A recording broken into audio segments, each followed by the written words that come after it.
Smoke.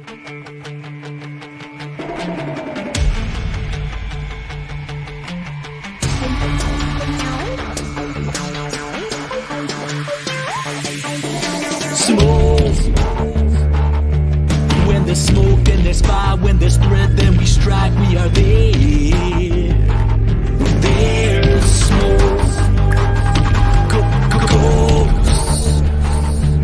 Unexplained, unexplored. We suppress and restore, and we move like we're ghosts. Yeah, danger's only we can know.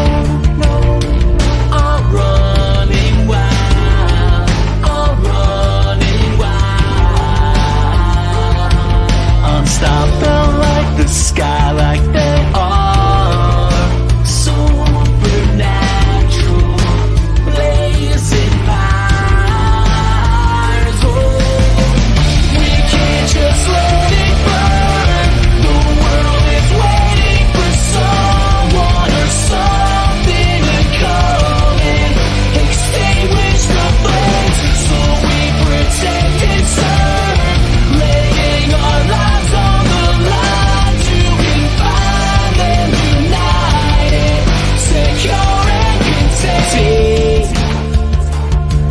protocol classified. When there's breach, we're the nine who will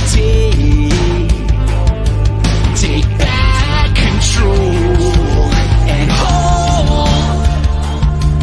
Time is now, do or die, lock it down, mobilize. Here we hold the line before the fire takes its toll. We can't just let it burn. The world is waiting for someone or something to come and extinguish the flames. So we protect and serve, laying our lives on the line to confine them, united, secure and contained.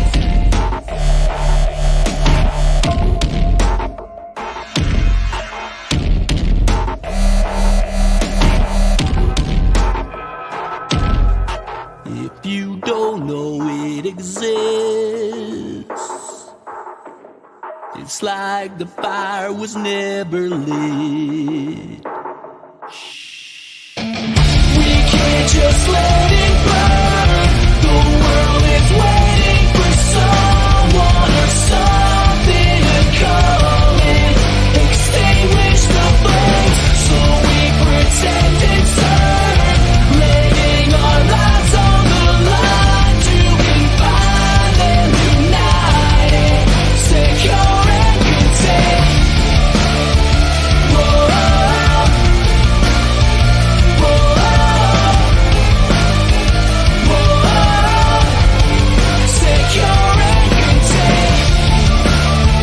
Whoa,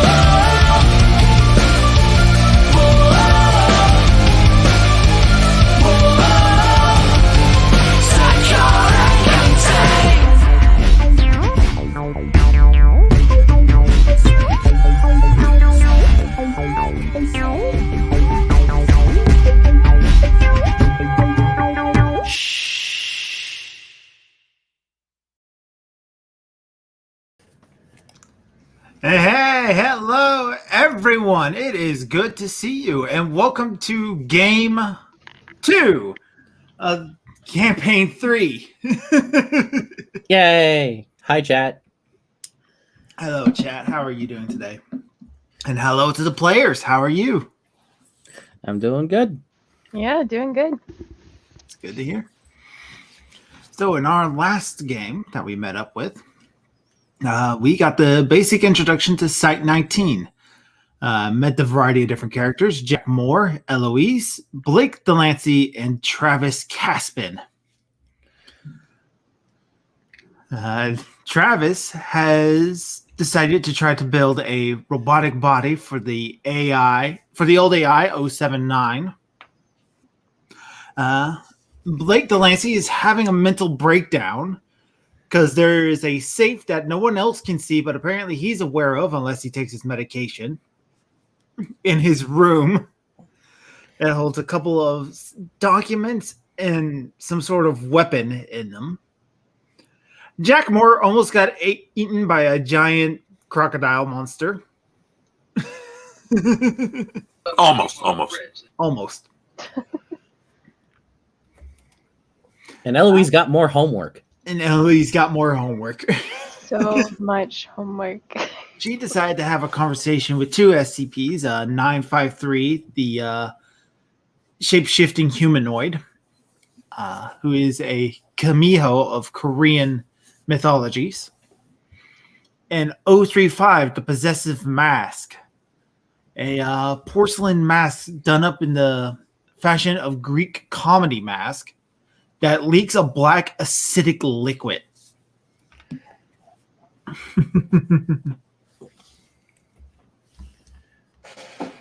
All right. And thus, we move on into the game.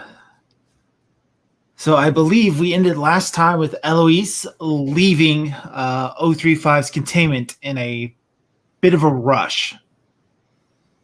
Is that correct? Indeed, I was on my way to Clef's office. All right. Okay, So- so we're starting up there. Yeah, we're starting with that.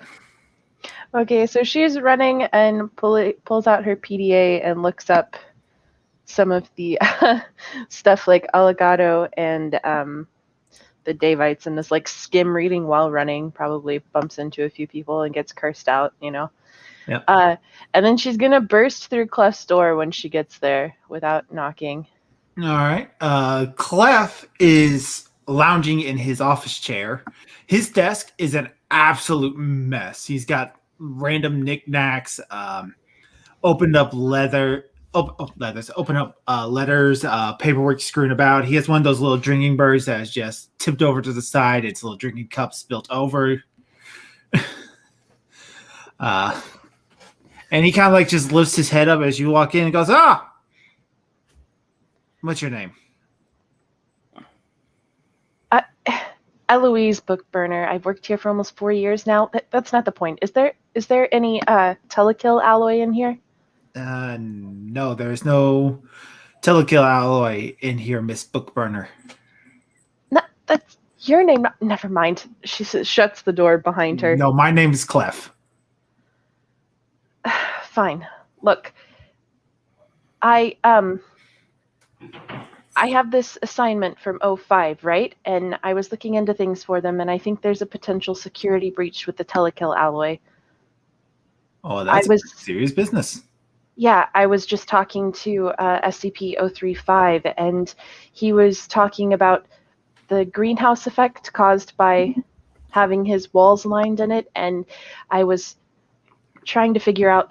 The point is he could read my mind through the wall, and I was wearing a telekill helmet, and so I was thinking maybe it's not that he's getting through the walls, but that he's infecting the telekill alloy itself, you know? He's infecting his way through the telekill alloy. Exactly, like psychically, so any telekill alloy would be linked, which could explain the things that happened at Site-17 as well. I mean, all of the SCPs involved in that had telekill alloy in their containment. Yeah, that's true. So we should get a list of all SCPs that have telekill alloy in their containment and figure out how much of a threat this poses. That's quite a task. I mean, quite a few SCPs have telekill alloy based into it. Heck, in fact, Ranton's reality anchors have telekill alloy used as the base. We're talking thousands of SCPs.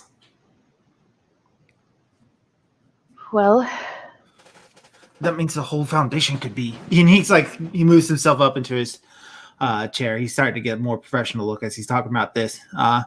We're talking about a good 60% of the Foundation's objects and POIs are in cells coated with this stuff. yes, I'm aware that's the problem. And also, the stuff that I've been doing for O5, well, a lot of it was around them wanting me to troubleshoot what could happen if different SCPs were linked, looking into them, stuff like that. And I had come up with some pretty crazy theories. And if he read my mind, then He knows all of them, and now he has those as plans. basically. Luckily, most of them centered around the old AI, which I don't believe has telekill alloy as part of his containment. No, as far as we know, it's not telepathic, so... As far as we know. Yet. As far as the SCPs I've been looking into, the most problematic one would be the Gumiho. Here at this base, the 953 shape-shifting. Yeah, that's going to be a problem. We can't let her get back out. And if I'm correct, well, honestly, it almost seems like she'd just be biding her time. I mean, really, she could theoretically break out at any point if she's got, well, outside help. She was able, when I was wearing the helmet, to make me think that the glass was breaking, even though it wasn't. And if she can control me in that way, theoretically, I mean, hell, she could have enchanted me if she had wanted to, made me do pretty much anything she wanted. He kind of like tenses a little bit, taking a look at you and goes, "Do you mind coming here?" Sure. He kind of like, as you kind of like walk closer, he kind of like takes your head in like his hands, almost kind of roughly, and like starts staring into your eyes. Book burner, what are you doing? I'm looking for signs of humanity. Okay. You still got a lively spark inside your eyes. I think you're fine. He kind of taps you on the face, like slight slap. Did that hurt? What? No, not really. Okay. Would you like a beer? No, thanks.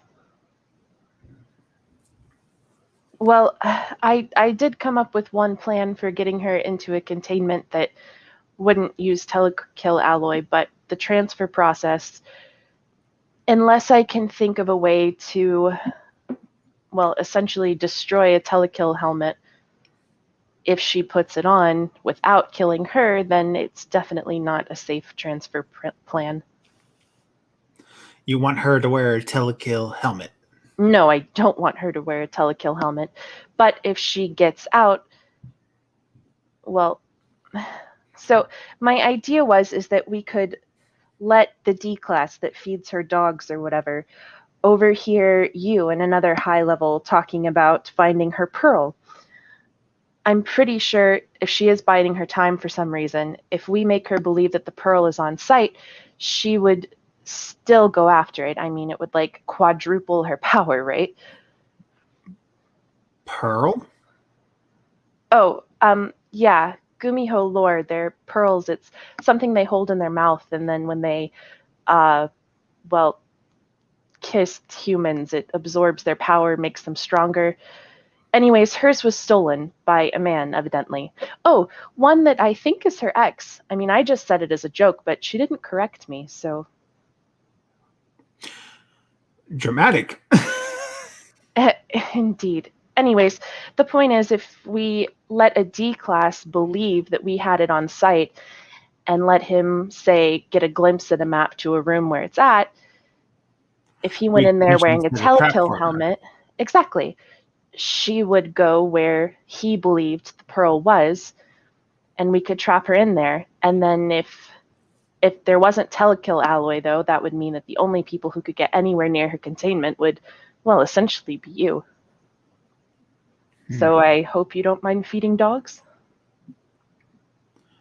But of course, the issue with that plan is that if she killed the D class when she got out and took the telekill helmet, then she'd still have access to telekill alloy, with no real way for us to get it away from her safely. And then we have a loose object. We have a loose skip moving about. A very powerful skip. Yeah. As for right now, we have her under containment. We should try to fix the containment we have on her now. Making her believe that we have her Marvel, and then just for her to find out she's been duped could potentially create even more problems. True. Well, I will bring this up with other administrative members at the board. It's a good idea, though. thank you. Oh, another thing of potential. Actually, I should really just. She's going to go through her bag and pull out all of her notes and the reports that she's been making to O5. As the director of the facility, you really should know what all O35 knows so that you can anticipate what he might do next. One thing that I hadn't reported to O5 yet that he would have still seen in my mind, I have a theory that the O5 is the consciousness of the broken god. The O5 is the consciousness of the broken god. No, O35, sorry. O35. Or no, the old AI. 079. Yes. Numbers, too many of them, my bad. You think the computer program is the consciousness of the broken god? Well, whatever makes it go. The point is I don't think it makes much sense that some random college student in the 70s managed to create a more advanced AI than anyone has since. I will admit it's not the most far out thing I've ever heard. Well, if it is the case, 035, his connection to the Davites, and by extension, that would also give him a connection to the Church of the Broken God, and as well as the Sarkic cults. And I'm still trying to puzzle through what all of those connections are. What of what he told me was the truth or a lie?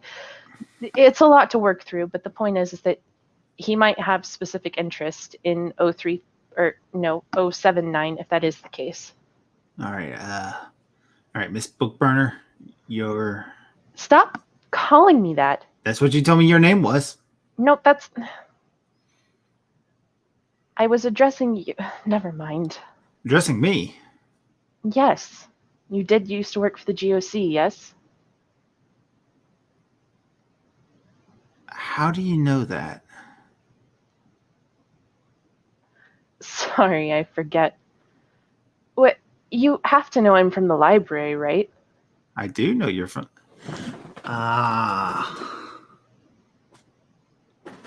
Well, you're not exactly a popular figure around there. I'm not a popular figure in most places I go. I don't know why. I'm fucking adorable. Well, just so you know, I'm not a member of the Serpent's Hand, so you can stop asking Jack to spy on me. I assume that's where he got that idea, right? Probably. I didn't tell Jack to do jack shit. Sure you didn't. All right, well, Miss Bookburner, we will start putting some of these things into work. I suggest you don't contact 035 again, because it's clear that he's already inside your head. But we have to... Okay, no contacting 035, that's fine, but he was banished from Alagata. And I was wondering if maybe I could put together a group to go find out why. Do you want to send an MTF into Alagata? I want to lead an MTF into Alagata specifically. You want to go into Alagata? Why not? I mean, I have extensive experience with interdimensional travel. All right. Do you know the properties of Alagata? Yes, I skimmed the file on the way here anyways. I understand that it has certain almost psychedelic effects on people that visit it. It's easier for people who are good at lucid dreaming to manage it. And I know that the ambassador and the hanged king are absolutely a no-go, but the lords I think I could probably talk to. The other ones, I mean. I know that the wand, whatever they were called, the bird guys, I know they warned against that, but they warned against that under the pretense that it would bring attention to our realm. But if they banished 035 to this realm, then clearly they already know we're here. And when the birds told us that, they didn't know that. So I think that the danger they were warning us about is, well, already a thing. We have 035 secured and contained. Ish. Somewhat.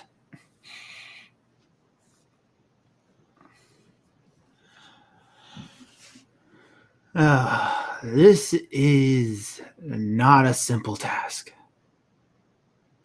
I'm not sure if I'm going to be able to convince an MTF to take you into Alagata. As far as we know, no MTFs are going to be allowed in there for any time.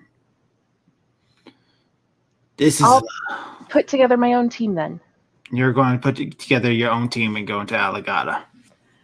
Yes. Well, I mean, if you do it as part of the Wanderer's Library, there's nothing we technically can do to stop you. However, right now, you work for the Foundation.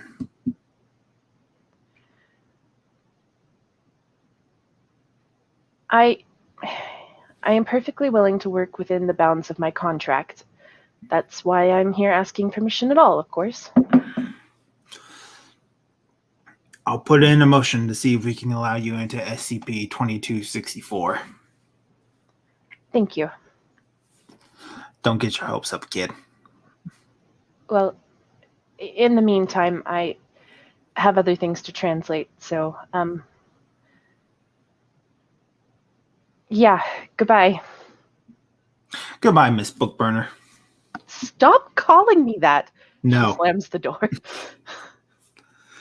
All right.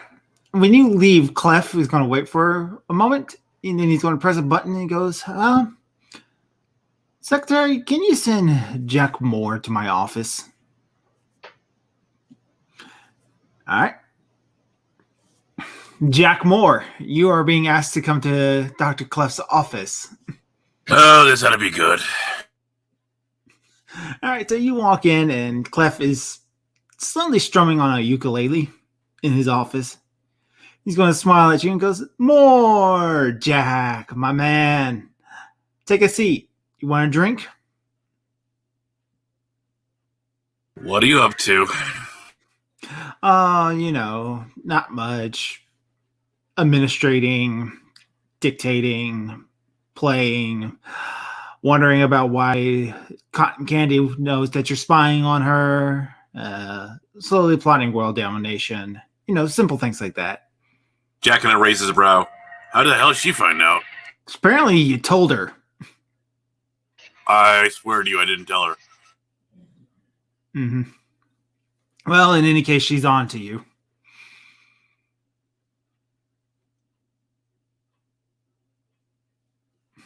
Well, now that I'm here, I do have a question. Yes? What do you know about her mother? I swear I don't know anything. I have no memory of that night. I was not feeling myself. I was drunk. Oh my God. Clearly she's... Whoa. Wait a second. That was you? What was what? No. The man who shot her mother. Oh, shot! I thought we were talking about something else. As far as I know, I mean, I've killed a lot of people. I killed a lot of people. A lot of people. Yes, you've made that point clear, but but did you kill this one? I can't say that I can recall that. I think I would remember killing an old hag with pink hair. I don't think she had pink hair, but... Oh, it's not natural. Sometimes you can't tell in this line of work. Honestly, pink hair is not the weirdest thing I've ever seen. You're familiar with the O5 Council, right? Of course, they're my bosses, dude. Are there any female members of the O5 Council? That is classified information.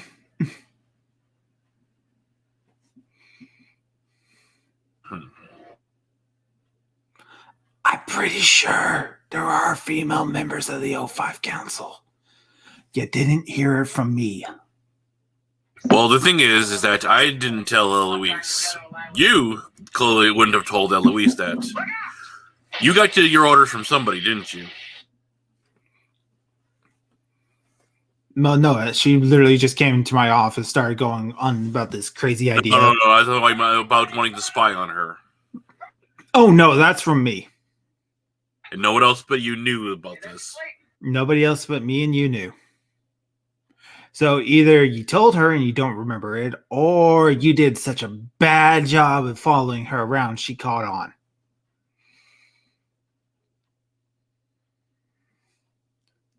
In any case, it doesn't really matter. Actually, she's been dealing with some SCPs, hasn't she? I believe so. She came in here a while ago going crazy about how the telekill alloy may be infected by 035. 953 planned to upgrade 953's containment center to not involve telekill alloy. She also thinks that the 079 might be the consciousness of the broken god.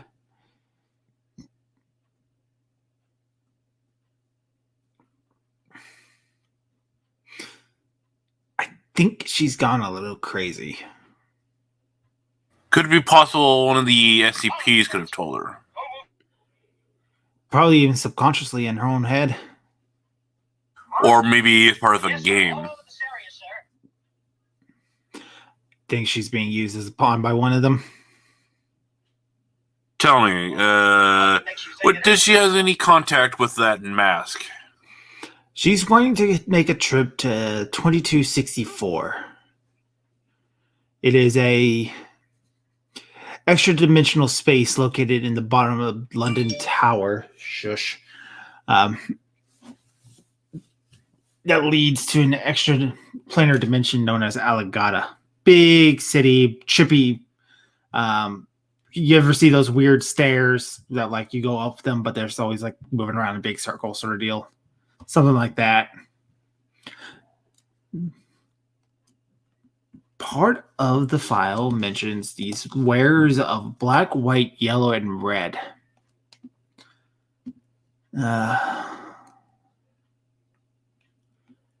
She's wanting... He kind of pauses and like starts stroking her chin and goes, I think we might be able to make this work to our advantage. She wants to form a team to go into Alagata. Have you ever been to an extra dimension before? Yeah, once or twice in an adventure or two. Congratulations, Dr. Moore. You're going to be going with Eloise to Alagata. Well, if what you're telling me is true, what makes you think she'll pick me? You and her work together.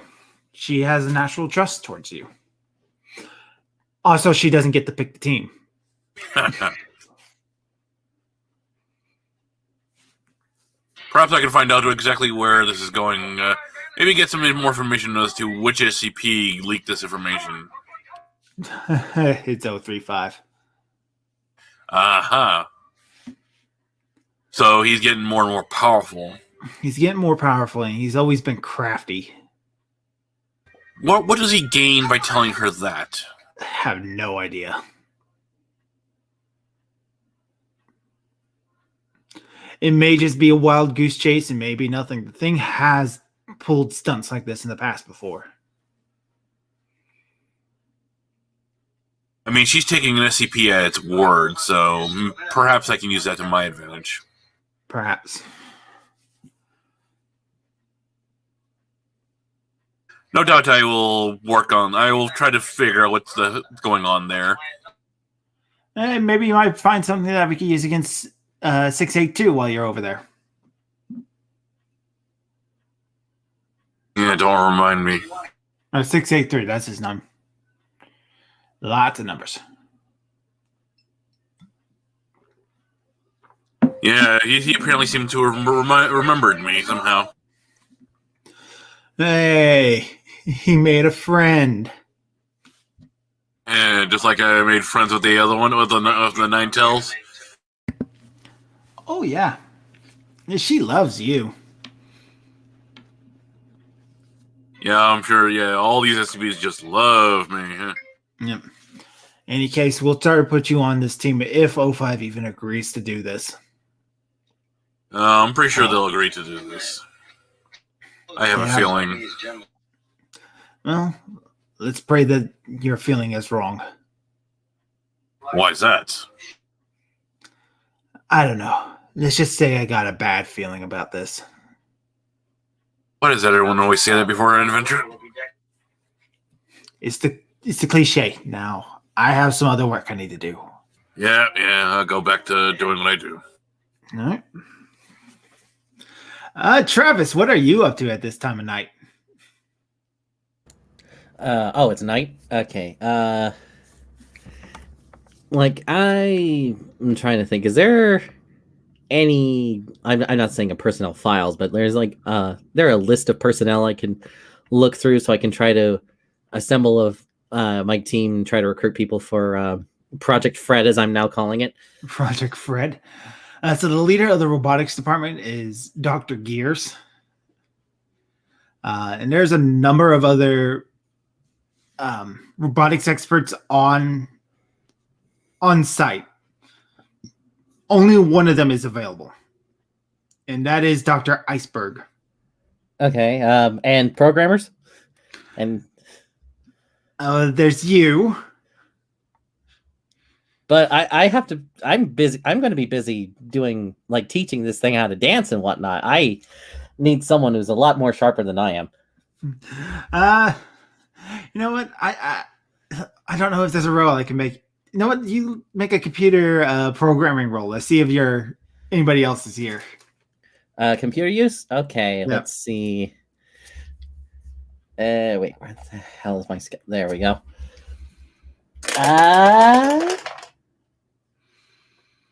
Yeah, I rolled high. I'm not finding anything. So there's you. You're going to have to do it. Crap. And anyone else who is really, really keen on like 079's antics and whatnot. That's who is in charge of 079's antics? See, there's a couple of other researchers who work on this project. Mm-hmm. So it's not like you're going to be working all alone. Oh, wait. If I'm going to be...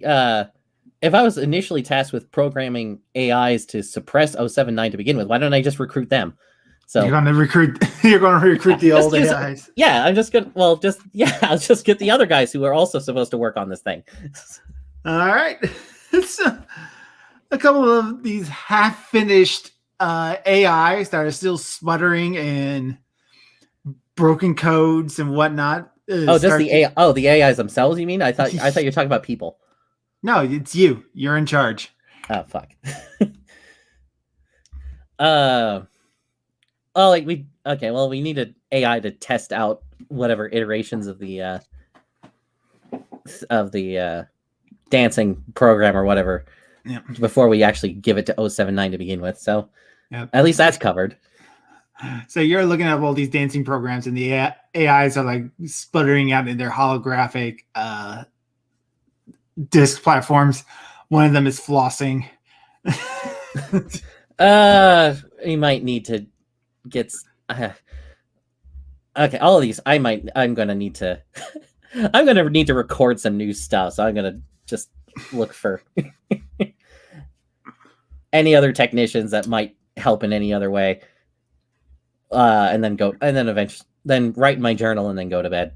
All right. Good news is Dr. Iceberg does agree to build the robot body, so you got that going for you at least. Okay, that's good. And Delancey, what about you? What are you up to? Okay, you say it's night? Yes. Okay, I'm writing up a few proposals. I decided it's better to write up my proposals for what we're going to put in that clockwork machine when I'm working with Dr. Years again. And I have a few notes. I jot down solutions of maybe take an instance of 049-2, feed it into the machine, hand it back to 049, see what he thinks. Maybe put me in it, and by me I mean SCP-426, the toaster that I must refer to in the first person. I'm gonna get that SCP into this game if it kills me. That was great. And I scribble something down, but I just jam it into an envelope and I immediately tape it shut so that I can't actually mess with it after writing it down. And I'm just going to hand it to Gears later because it's easier to just write this stuff down than have a mental breakdown. And after doing this, I just look at the has my computer been repaired yet? Has your computer been repaired? Yes.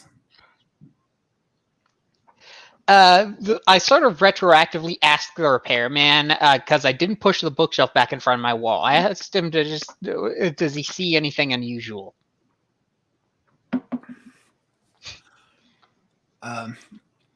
So he looks at the bookshelf and goes,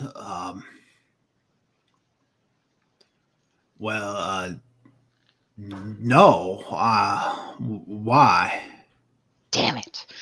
Nothing, and I just let him go. And so after that little flashback, I'm just sort of pacing in front of it. When all else fails. When all else fails, huh? Son of a bitch! I punched the wall. 682 escaped. And you are what happens when all else fails. So you punch it? Yeah, I'm having a bit of a taxi driver moment. So there is a sharp pain in your hand, and when you punch it, you take 3 points of damage, and your hand is broken. According to my character sheet, I took 2 points of damage earlier. Do you remember what that was from? Huh.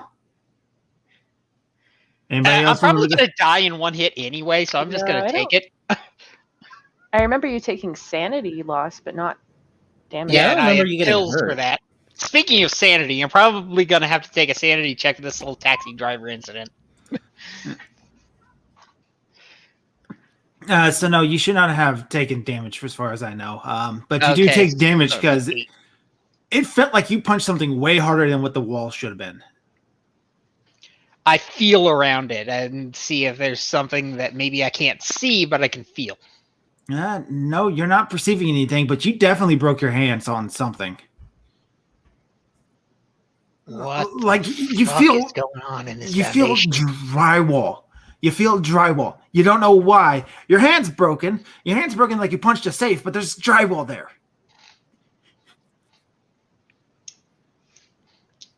I look at the pills and decide to not take them that night. All right.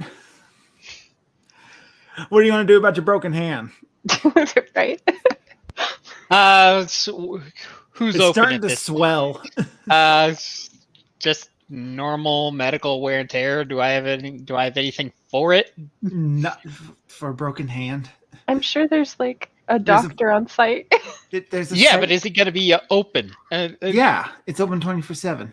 You're talking about the SCP universe. Yeah, the doctors are on site 24/7. So you go to the hospital wing and they start prodding you on what happened. How did you break your hand? I fell. Fell down where? Just something stupid. It's like I was pushing my bookshelf back into place and it fell on my hand. It's dumb. All right. They'll believe that. Do you want me to make psychology to see if they believe that? No, because there's reasons. Okay. They put your hand in a cast, and then they have you sign out all these HR forms, which is going to promote an insanity roll. I'm joking. Okay, sanity. You're joking. No sanity roll? No sanity roll on having to fill out the HR paperwork of why you got hurt, when did you get hurt, how much does it hurt, what's the medical expenses. I'm I'm amazed I didn't take sanity damage. No. I was thinking about it, but then you said you're not going to take the pills, and I was like, all right. Do you go back to your room, or do you want to stay in the hospital overnight? Back to the room. All right. When you get back to your room, what do you do? What time is it now, roughly? We'll say it's about 10 to 10:30. I take that envelope that I've taped up and I'm going to present it to Dr. Gears tomorrow, and I'm going to just stuff it under my pillow. All right. Put that And under as I lay my head down on my pillow, I shut off this. I have to shut out this sensation of feeling something under my pillow. It just that sensation alone is something familiar to me, but I don't know, and at this hour, don't care why. All right. That night, Delancey, you're woken up by the sound of what sounds like something scraping in your room. Where? The bookshelf. Did I push the bookshelf back? Yes, I would assume so. I was actually trying to avoid pushing it back because I want to keep that area exposed. So you didn't push it back. So no, you don't hear it, but you do hear what sounds like some sort of safe-like door opening. Let me out, Blake. I feel with the wall. Do I see anything? I turn on a light, of course. When you try to move, you find that you are bound to your bed. It's like arm and leg shackles. Not so much arm and leg shackles. It's more like they took your belt and your socks and like your clothing and just tied you to the bed with it. Fucking sleep. No, I am. It's like A kinky I'm sleep a paralysis. jealous bastard. A flashlight turns on in the room, and you can make out what looks like a tall figure wearing a trench coat and fedora, and he has opened up a safe in the wall, and he is looking at a file inside. I call at him. He turns to look at you, turns on your bedside lamp, pulls over your desk chair, and sits down next to you. Do I recognize this guy? No, you do not know this guy. Do I recognize any identifiable features, or is he just trench coated up and I can't see anything? As you're trying to like focus on features, you notice that your eyes just kind of almost naturally slide off of him.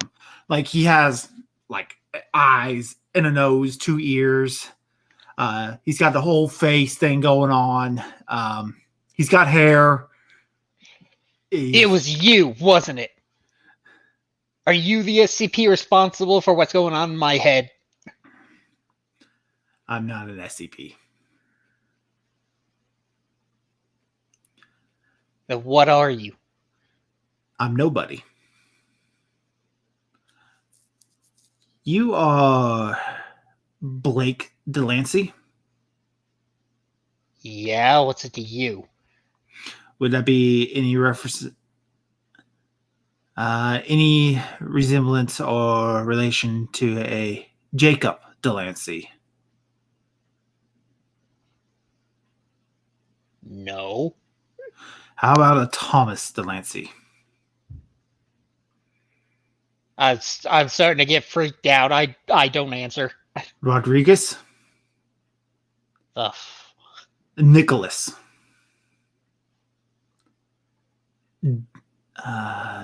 Jim, James, Tyler, Zachary. My dad was Kyle. Alexander, if that helps. That would be one of the names I was going to list off. But none Oh, of the so others are he's got a familiar to list? you? I got a whole list. Yeah, Alexander. That's my dad. Alexander Delancey, a security guard at Site 17.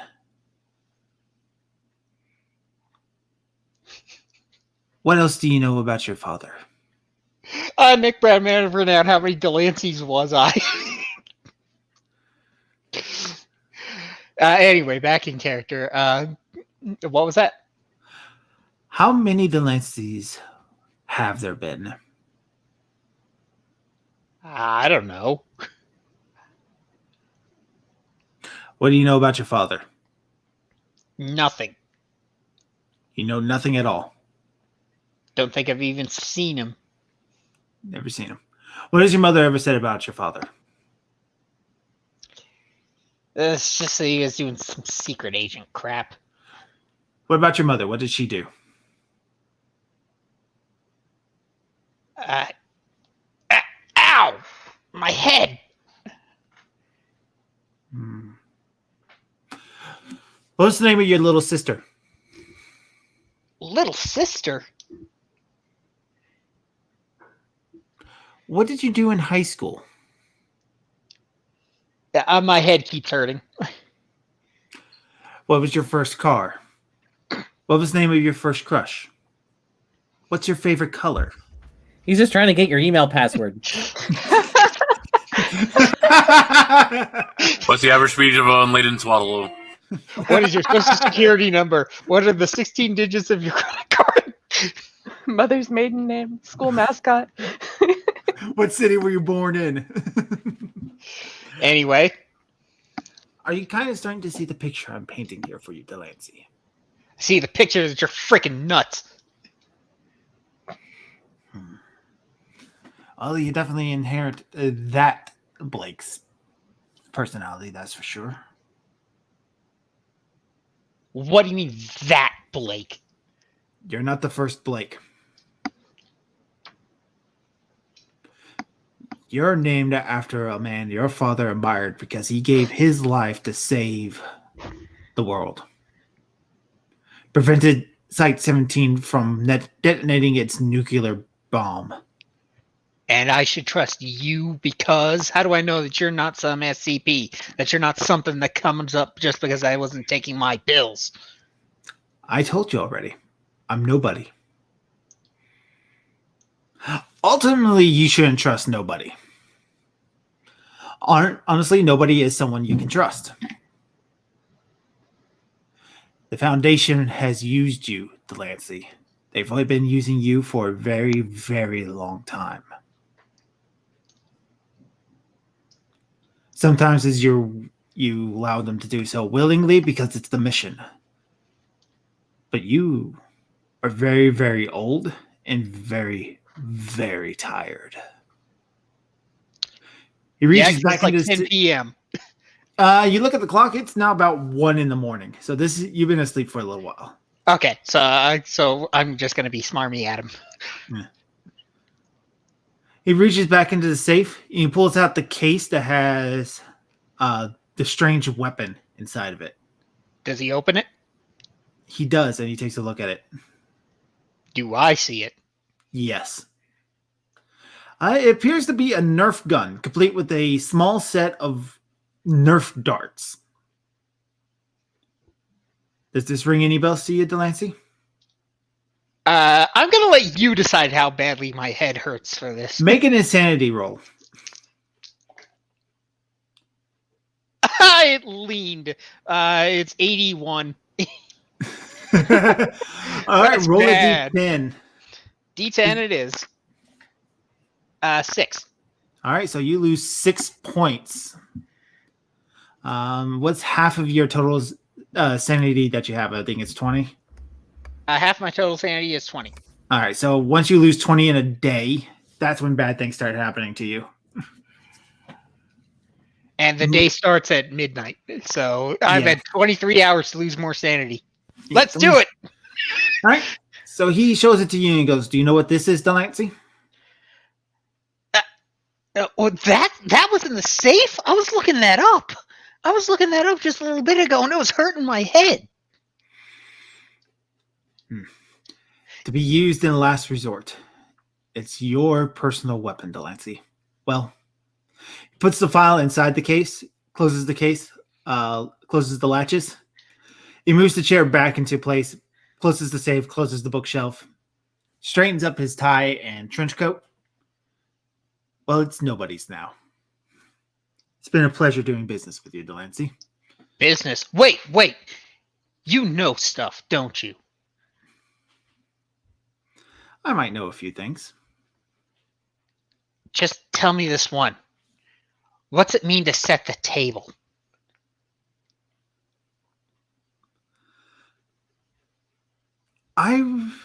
If I was you, I would take a good long look in the amnestic incognito hazards department. After all, you may find the meme that might have been affecting you from not seeing that safe.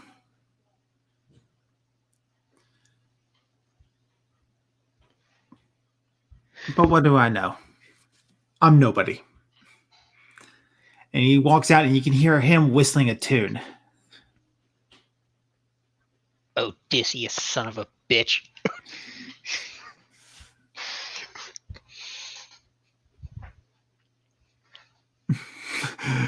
So If do you try to break out your- if I could recommend a tune.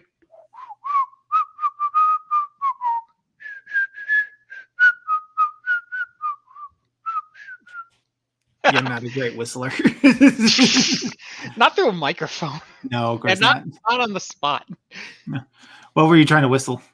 On top of the world, looking out for all creation, and there is no explanation I can find. I was going to go with Nobody Knows the Trouble I've Seen. Oh, okay, that'll work too.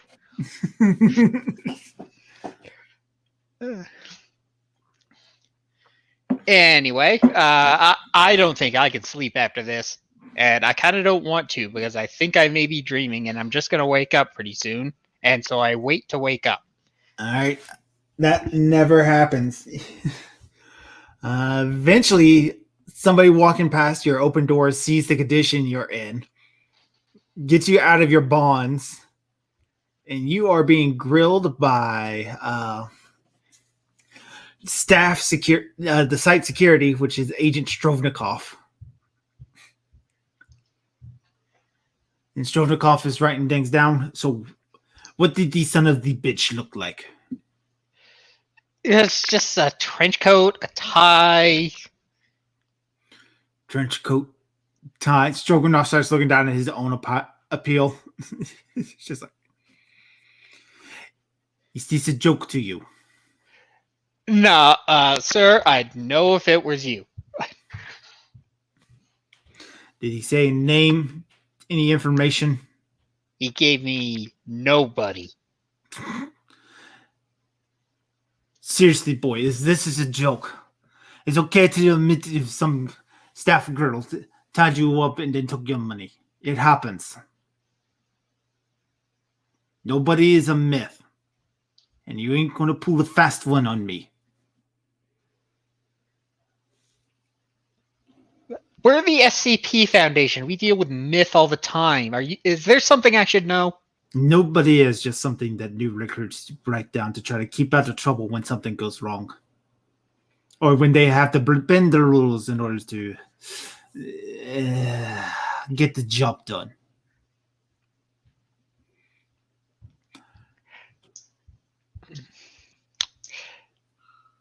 I want to take a psychology test to see if I can see if I can tell anything that if he's hiding something. 7. You think Strovnikov believes what he is talking about? He's got a very commanding posture. He doesn't seem like the type of guy to bullshit around.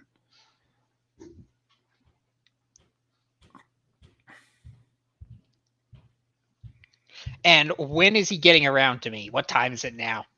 It's probably be about 2 a.m.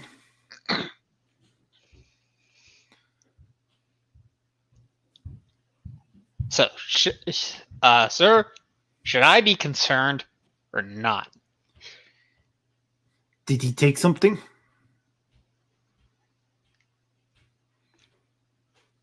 I contemplate whether or not to answer, and I'm pausing out.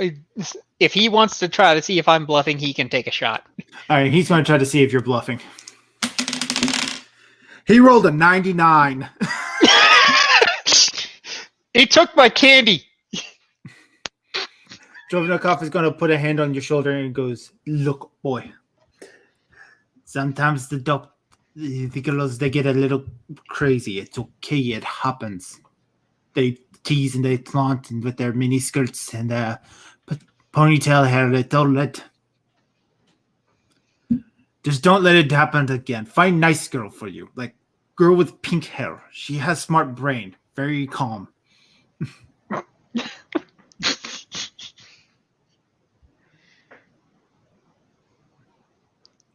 And he's going to close his notebook and he's going to leave. And because Delancey is really slow, and it's like it's like 2 minutes after he's gone, it's like, hey, wait a minute, you thought he slept with somebody? Essentially, what Stromnikov has in his head is that you were tricked into getting yourself kinky time, and then the girl just robbed you and left you there. And you're too embarrassed to actually admit it, so you're trying to say nobody did this. Someone pulled the Dr. Byrne. Oh, God.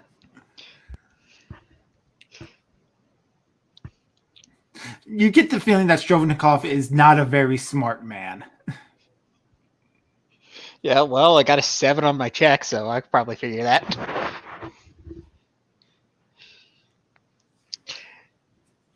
And anyway, while all this is going on, I figure Strobnikov is definitely real. That must have been real. I'm going to pay a visit to that amnestics department. Couldn't hurt. All right, you're going to do that at 2 a.m. Yeah, and I'm going to do that the next day. But before I go to sleep, I'm going to take my pills, open the cap, dump them in the toilet. All right. I don't need them anymore. Fucking committing. He's off the pills, guys. Don't And it wasn't do even drugs. a day. Winners don't do drugs. This is your brain. This is your brain on drugs. And it's just, because it's the SCP Foundation, it's just horrific, absolute mind-melting garbage. Just, This is your brain on amnestics. But I just love, because what was it last time? Like each pill does like, what was it, 1d10 of sanity restored at the end of the day. You're just like, Yeah. I'll just dump them down the toilet. Sometimes I've heard an expression once, and this is a character in the king. Sometimes in the kingdom of darkness, the blind man will lead. Yep. All right. Sure, that applies here. Anyway. And that's me just throwing up my hands. Well, see you later, sanity. All right. So in the morning, you guys get to go breakfasting. Do you guys want to have any meetup to RP amongst yourselves during breakfast, or do you guys just want to go straight to your task? I'm contemplating going up to the coffee machine and typing in amnestic reversal. But as I see somebody coming up behind me, so I just backspace it up and just get a Pepsi again. Get a Pepsi. All right. Eloise is just trying to translate stuff, so she's probably not being very social at the moment. I'm just gonna like eat quickly, then go to the library to pick up some like books on programming and whatnot to brush up, because that was not exactly my specialty. And I'm going to start reading them. Like Big Brown's comment here. Delancey is going insane. Next thing you'll know, he'll be thinking that all this isn't real. It's just a role-playing game and everyone's playing various characters. Don't tempt me. All of the meta. The fourth wall starts to crumble before you. Neil Breen threw his pills away in the toilet once. I'm not sure if that was a good idea. Just wow. Jack Moore, what about you? Jack Moore will be more in his Indiana Jones-esque attire, knowing what they're going to probably be doing today. He's kind of like checking his Smith and Wesson, making sure it's loaded, and he'll go over to the coffee machine, and he'll actually not knowing what to expect, he's just going to punch in a code for his. He'll punch in a code for holy water and fill a vial with it. All right. So you do get a cup of holy water. Yeah, This is the thing you can produce. he fills it with like a little vial of it and puts it into his little pack he has. Nice. But he's like, I've been out of that for 2 years now. It's good to have some of that. All right. So all of you had kind of like sit down at the table because the break room is really empty right now. Very late breakfast time. You guys had long nights. Some of you have been staying up trying to brush up on your coding or translating or getting robbed by nobody. So you guys sit down at the table. Good news. Cafeteria is serving bacon and eggs today. Yay. Yay! It was good bacon. It's good bacon. Super crispy. Hell yeah! The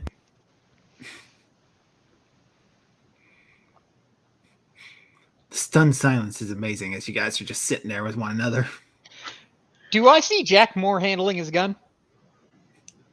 Yeah, Jack Moore. my guy's not being subtle about it. I mean, Jack- he's not pointing it at anybody. I mean, he's just just checking it, make sure it's loaded and everything. I That's sit next to him. It's like, hey, what you got there? He looks over like, oh, he kind of like he puts the revolver back into it. So, like, just a standard Smith and Wesson, Just, Well, what kind of caliber are you using? oh, this baby, and he kind of will pull it back out and like hold the business end of it, and it's like, sorry, he would kind of like, oh, this bad boy, this whole full 45s. God's round. And I am like, I've got this big old smile on my face. I am more comfortable than I've been in a long time, and I just radiate it. Yeah, it's good to have some stopping power in my line of work. Yep, I'm thinking of getting one of my own. Maybe even a little bigger. Jack will kind of just laugh at that, like well, he's there, cowboy. You don't want to be shooting off anything that you don't need to be that you don't mean to be. Oh, I don't think that's going to be much of a problem. And I just take my leave. Jack will kind of raise a brow. Before you go, all of you, I was wondering, how are you at lucid dreaming?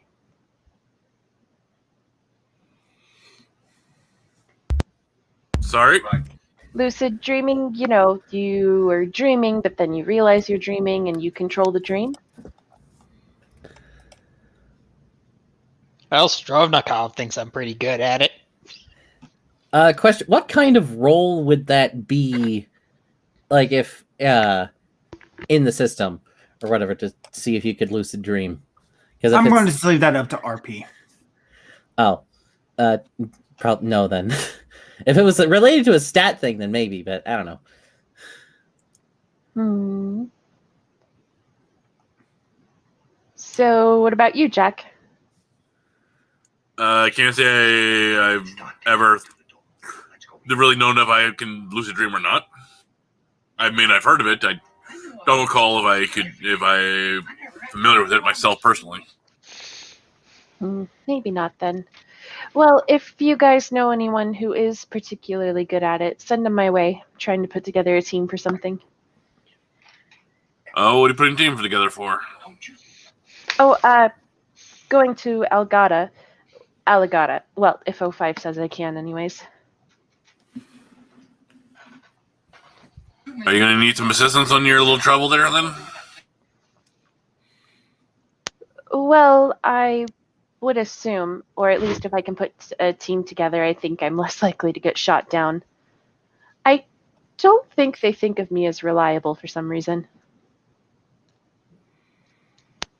Well, if you're going to need somebody with some experience in adventuring and dealing with dangerous threats, I mean, you always know you can count on me. Oh, all right. Well, it is a little bit on the trippy side if you're not used to that sort of thing. People who are good at lucid dreaming do okay. Or people who are really into psychedelics, they tend to handle it better too. Okay, this is gonna get interesting then. Well, I tell you what, you be my muscle, and I'll be your psychedelic coach. Not that I do that sort of thing, of course. Is that something we don't know about Eloise? Baka. She does shrooms on her free time.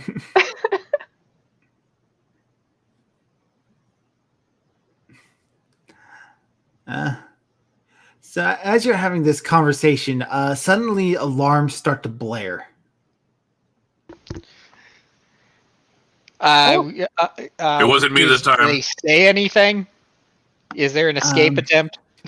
All staff are to be warned. SCP-106 has breached containment. Ah, crap. All members are to remain in groups and move to safe locations. Stay away from walls. 106. I don't The know old what man.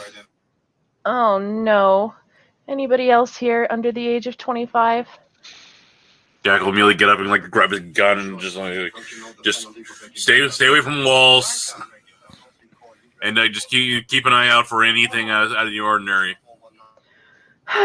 Here's hoping exactly 25 is too old for it.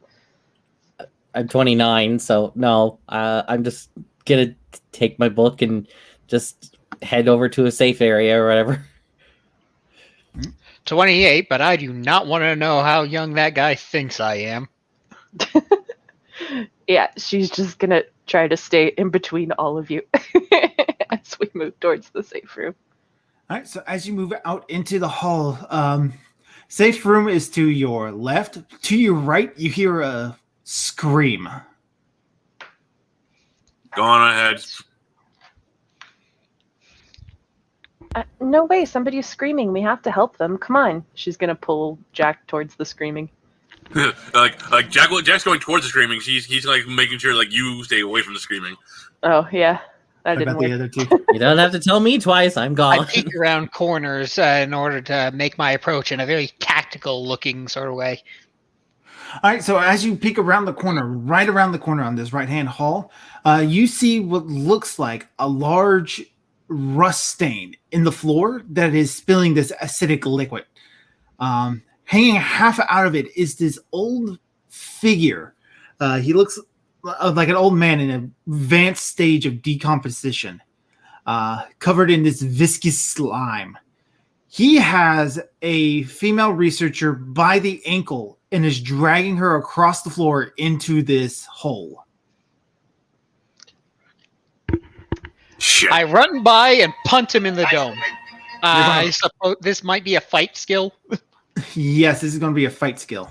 There's an unarmed thing. Yeah, I see fight brawl. That's what I'm thinking. Yeah. Jack's gonna scream at you. You idiot! Don't touch him. 49 on 45. I may pour some luck into this because this is really close. All right, go ahead.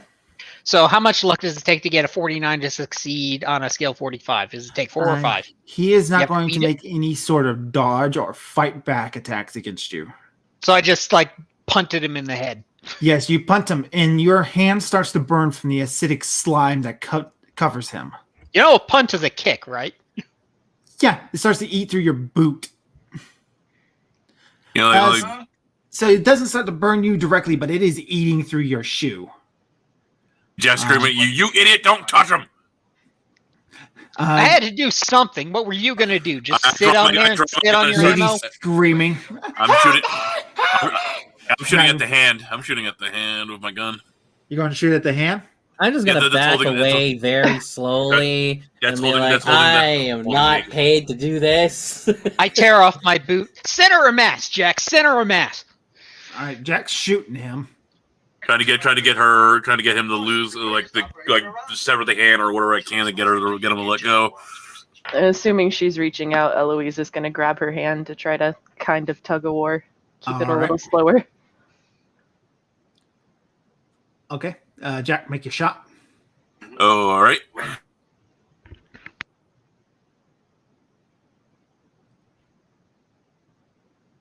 Hold on a second, roll 20 is loading. Don't you have physical dice?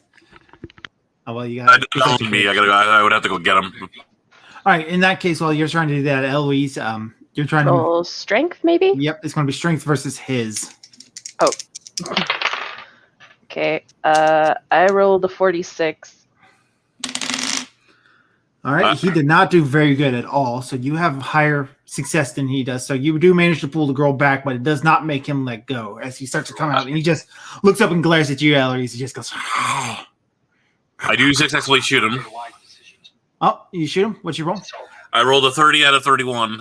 30 out of 31. All right, so roll your damage. How the heck did you roll damage and it doesn't have that pro? You gotta give him credit, sir. You shot him with a gun, didn't you? It show the firearms. Oh wait, combat. Never mind. Sorry. Yeah, I completely didn't think of that. I roll and I got 2 damage. 2 points of damage. So you shoot him in the arm. The bullet doesn't seem to hurt him, as it should, as he kind of like, but 2 points of damage, that's going to push him up. Eloise, you are successfully able to make the girl break his grasp on the female researchers. Eloise, you managed to successfully pull the girl away from him. Okay, so I help her to her feet, and she is heavily wounded. He had a hold of her ankle, and it looks like her skin has suffering major acid burns. All right, Jack will pick her up and come on, let's go, move, double time.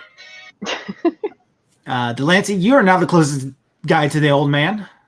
As he starts to form out of the ground and look at you. Well, I'm in the process of kicking off my boot. It's probably acid burned through it by now, so I'm just gonna like peel it off and like book it. All right. He is very slow as he starts to just prod after the group of 5 of you. I take the first corner we go around. I peek around, see if he's still following. Yes, he is. As he's just slowly walking towards you. And no one else is on this. What the hell are we doing at the Foundation? safe room, guys, right? Come on, let's go. Let's go. Come on. Find another one. I did study the map, so I go to the closest alternative route. Go closest alternative route. All right. This is a chase, technically. All right, so person in the head is Travis, followed by Eloise and the female researcher, Jack Moore right behind her, and Delancey in the back, with the old man further behind than that. All right. Oh, crap. All right, Travis, you are studying a map to try to find the closest route to the safe room that you can. Or I did study a map before when I first got here. It was just like, Yes. okay, there's this. Yeah, so. All right, I'm trying to remember the chase rules off the top of my head. They're a bit confusing. So we're going to make you move up too. Because you're so far ahead, we can just have you automatically succeed and you be out of the chase altogether. I have But a you move wouldn't- rate of 8. If that matters. Yes. Yes, it does. So you can definitely be out of the race if you want. But you wouldn't be able to help anybody else. I'll stick around. I'm still going to be like a good pace ahead, but I still want to be able to help out. All right. Eloise, yeah, you are next in line. Move rate of 9. All right, because you're trying to help out this one person that slows you down a little bit. Can I help? Yes, but you'll need to catch up with Eloise first. I can help. But you are ahead of Eloise. Oh, I can wait. Well, didn't Jack say he picked her up though? Yeah, I'm like fine. I'm full on like. Oh, so yeah, you got the help of Jack then. So yeah, no, you're moving it just fine then, the two of you. I figure Jack's full on like fireman carrying her. Oh, so Eloise is totally fine then. And me, I'm more interested about keeping distance and watching the 6 than actually getting too much distance. But I keep up as much as I can. All right. Is it he's just wandering forward? Yeah, he's just sauntering forward. like a Is he zombie. like leaking more acid? Yeah, at his feet, and you can see it's like rapidly decaying the ground where he walks and drips. These black cracks starting to form, the tile starting to fade yellow with age.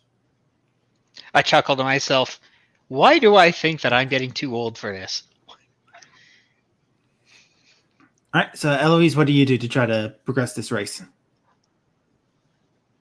I don't know. Isn't it just like a roll? I don't remember. I think it's just a roll. I don't remember these rules at all. I think I would have looked this up better. My presumption is that he's closing on us pretty slowly. Very slowly, yes. Which, if that's the case, we should all be able to outrun him pretty well, unless something happens. He's got some fuckery he can do. Yeah, and that's why I'm behind, because I'm trying to make sure he's not gonna try to pull any of it. And if he does, I will book. Well, you tell me what the fuckery is, and I'll respond to it. Because otherwise, I'm just running. The art of running away. While Crow is doing that, I'm just gonna take a moment where it's like, so can anyone tell me why we're supposed to avoid the walls? Oh, it came out of the floor. He can walk through them. Okay, that's good. That's all I need to know. I can already see what he can do. So what exactly makes the safe room so safe? Well, because SCP has encountered this guy multiple times, and the safe rooms are specially coated in the material that he can't pass through. Material like that telekill stuff? The quote-unquote containment method for this guy is when he breaks out, they try to make everybody else go somewhere and be really quiet, and then they take a D class, age 25 or younger, and injure them to give him something to play with. Technically, we don't contain him at all. We just appease him. Oh, and then he just goes back to wherever we put him, or? Yep. Well, his own dimension, really. Oh, joy. I just imagine everyone just kind of slowed down and is just kind of walking normally while it's not going very fast. All right, so I looked up the rules, and essentially it is based on your movement rate. And there's you have to roll an endurance roll to see if you manage to keep your pacing good. And then you can move up to your movement rate up to these dots. Which stat is endurance? It should be. There's not one. It's not endurance. Is it con? That's con. I'm sorry. Yeah, I was just guessing. Yep. Okay, so I'm rolling Constitution to see if I keep up my pace. Yes. All right. Okay. 59. So my Constitution's 50. So I do not. No. So you start to lag behind. I definitely slowed down a bit too much. I did not roll. I rolled above my 60. 88. Yikes. So the guy carrying of somebody actually just outpace you guys. Yeah, so Jack Moore starts to rush off ahead of you, but Jack Moore's like a super awesome adventure dude, so he's used to this sort of stuff. Dun, da, da, da, Come save us, Ace River.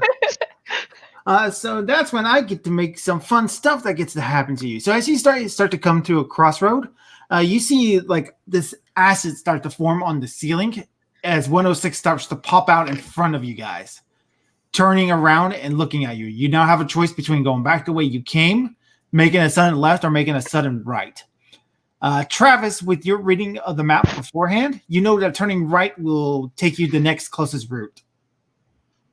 But you know that taking a left will bring you by an armory, which will allow you guys to armor up a little bit. It's like, if you know how to use a gun, go left. And I'm going to go right. Yep, I'm with you. I honestly suggest we don't split up. And I'm going to turn right. All right. Then I see more. Do we have to take Constitution checks now? After you make a decision which way you're going to run. Okay, Left to right. I'm making my roll now. I'm gonna follow. The following roll is not my Constitution check. I'm just checking for something independently. All right. Okay, I look the other way and fight the urge to go down towards the weapons, and I just book it. All right. And what about you, Moore? Constitution is 21. Cool. He said he was following us. Yeah, as tempted as I am the one carrying the researcher, so I'm not gonna go for the weapons. I'm gonna follow. All As right. tempted as I am to go for him, I'm the one who has the NPCs, so I'm going. All right. And who here succeeded on their Constitution? I rolled a 52 out of 60, 60. so I'm okay. I failed mine again. All right, Eloise. 21 out of 50. I got it. All right. I failed my second one, so I guess with the temptation made me slow down a little bit. The sudden hesitation of him popping up in front of you. All right. So with that, he starts to chase around. He comes around that corner. Eloise, he's getting incredibly dangerously close to you. No special hazards or obstacles pop up this time around. So once again, another Constitution. I'm changing out my dice because they're giving me some. Jesus They're giving me some rolls that are way too close to call. I'm like, nope, I don't want that. Please like me. I'm actually gonna push my luck by 4 points because I rolled a 64 out of 60. I can re-roll with luck, right? Like, how many points does it take to re-roll? Oh, that's. I thought it was just adjusting your score. I thought, yeah, that's what I thought too. Oh, Yeah, okay. you lower the luck goes lower until you reach your success. Well, I'm like 34 points above my success, so I don't think I can do that. I failed rather horribly. Well, you could either take the fail or you could try to push it, which would allow Crow to do something very bad. Well, that's what I'm saying. Like, does pushing the roll? No, that cost doesn't points? spend luck. Oh, okay. No. But if you fail, something really bad is going to happen to you. Screw it. I'm pushing the roll. Hi, I made it. Holy shit, 44. You lose your heals, but it's not a big issue right now. I failed my second one. I blew it on a 71 again. Oh, so now Blake is in the back. As Jack Moore is now running, Travis has passed up Jack Moore. Old man starts to sink into the floor, and you lose sight of him, but he has not popped up in front of you again. One more, and then you guys have made it to the safe room. I want to do a come listen on, check to don't- see if I can hear any screaming in the distance. Why Come do on, give me these some dice hate me? Okay, I'm pushing it again, guys. Wait, I got a 44, thank 19 you. on. I got a 19 on listen. Do I hear anything him popping up anywhere else so I can use it to avert this guy? You hear another group of people trying to get to the safe room. You can try to From use what them as direction? bait. They are coming from a left-hand hall up ahead. You can either try to warn them or use them as bait. Or Warn. another idea, warn. Okay. 44, I pass. I'm just going straight in, hold the door open, Yeah, I had to look push around. it. I had to push it again, but I got a 41 on the push. Yeah, 11. so I made it for once. all right, and Jack? That last rush of adrenaline. I rolled an 18. I rolled a hard success. Nice. That is awesome. And then Blake, you're going to try to warn these people that it's like, he's right behind us. Or not that he's behind us, that he went into the wall. You went into the wall? All right. So those group of people, there are 3 of them. One of them is Dr. Iceberg. Another one is Dr. Wrights. And the other one is Dr. Light. Dr. Wright? Wrights? Yes. RIGHT? Yes.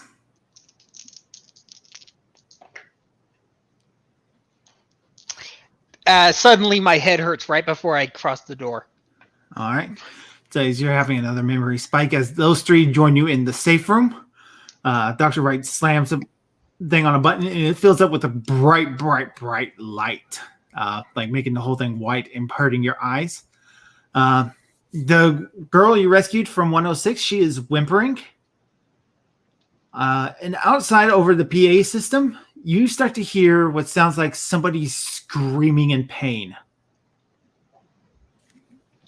Because of your success, he didn't see you go into the safe room, so he's not just going to phase through a door. Let's see if he's aware of you, though, and if he takes the bait.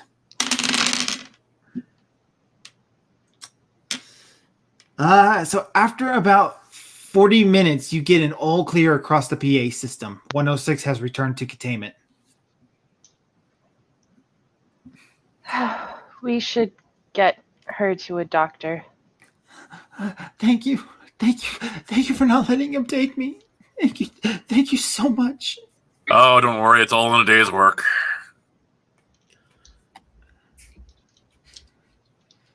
I try to stay inconspicuous from Dr. Wright just in case.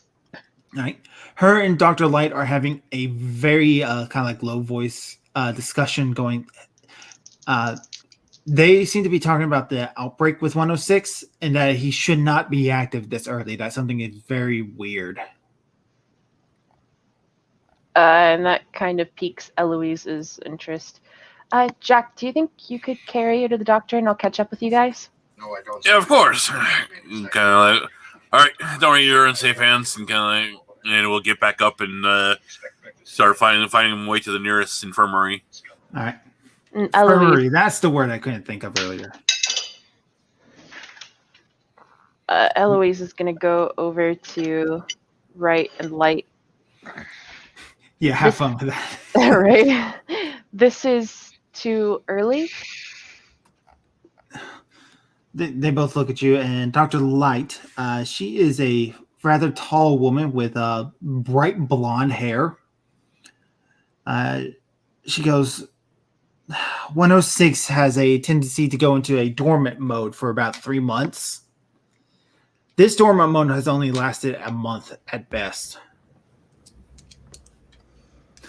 If it was his normal pattern, we would have been much better prepared for this, making sure that nobody was around except for necessary staff. I know I've read his file before, but it has been a while. Is there any telekill alloy involved in his containment?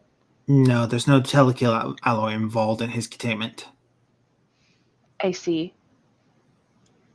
Well, sorry to bother you. Stay safe, ladies. She's just gonna awkwardly walk away and follow Jack. All right. They both look at one another and watch you go, kind of like a bit confused. I follow Eloise really closely. Wait, what do you know about Telekill? Oh, I'm researching how it might be being used by one of the SCP on site. 035? I'll say I've been working with Telekill using the Clockwork SCP. It's duplicating it, but it's not quite working right. Not working right how? And it's growing and shrinking unstably. I think so. If that Telekill alloy that you're noting is having issues, it may be because it's being duplicated improperly. Maybe. Well, I'll... Just food for thought. I'm working on an independent project. What other doctors are working on that project with you? Gears. I'm sure Jack can handle whatever's going on with... I think I'm going to take a pit stop to go talk to Dr. Gears. You want to come with? No, I'm working on something else.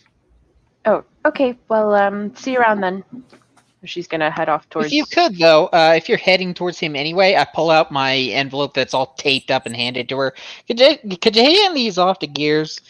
There's some proposals for more things to run through the SCP that I'm studying. Oh, sure. And she takes the proposals. And heads off towards Gears, wherever he's at. All right. I'm just gonna head to the robotics lab.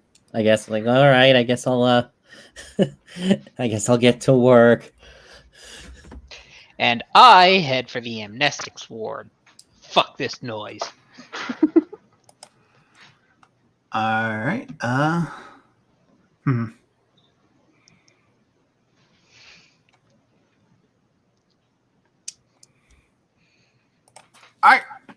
So, Dr. Gears is going to be a hard guy to find because of the recent containment breach.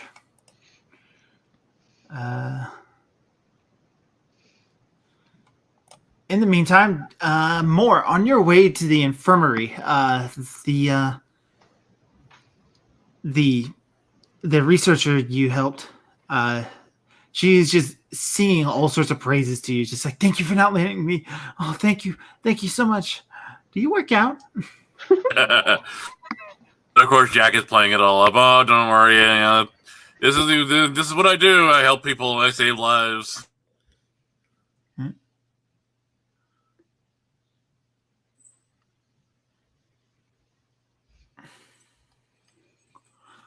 I'm trying to figure out how something works here real quick because a lot of the stuff I didn't use last game. I didn't study it as well as I should have.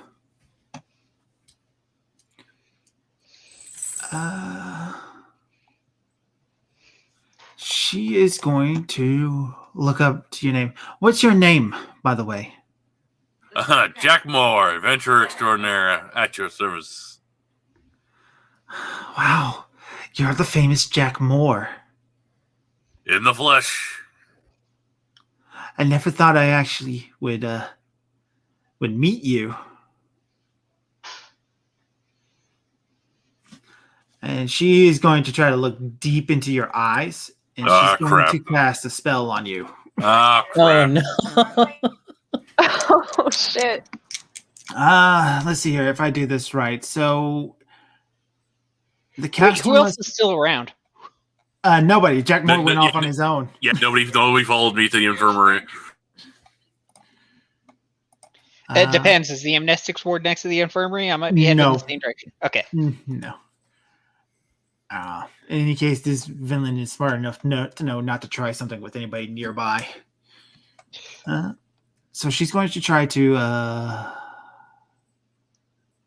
She's casting a spell, you said, right? Yep. How much time has passed since the last incident, last SCP? That would have been about 24 hours. No, I mean since the previous campaign. Oh, that's about 5 years. All right, and how old is this woman?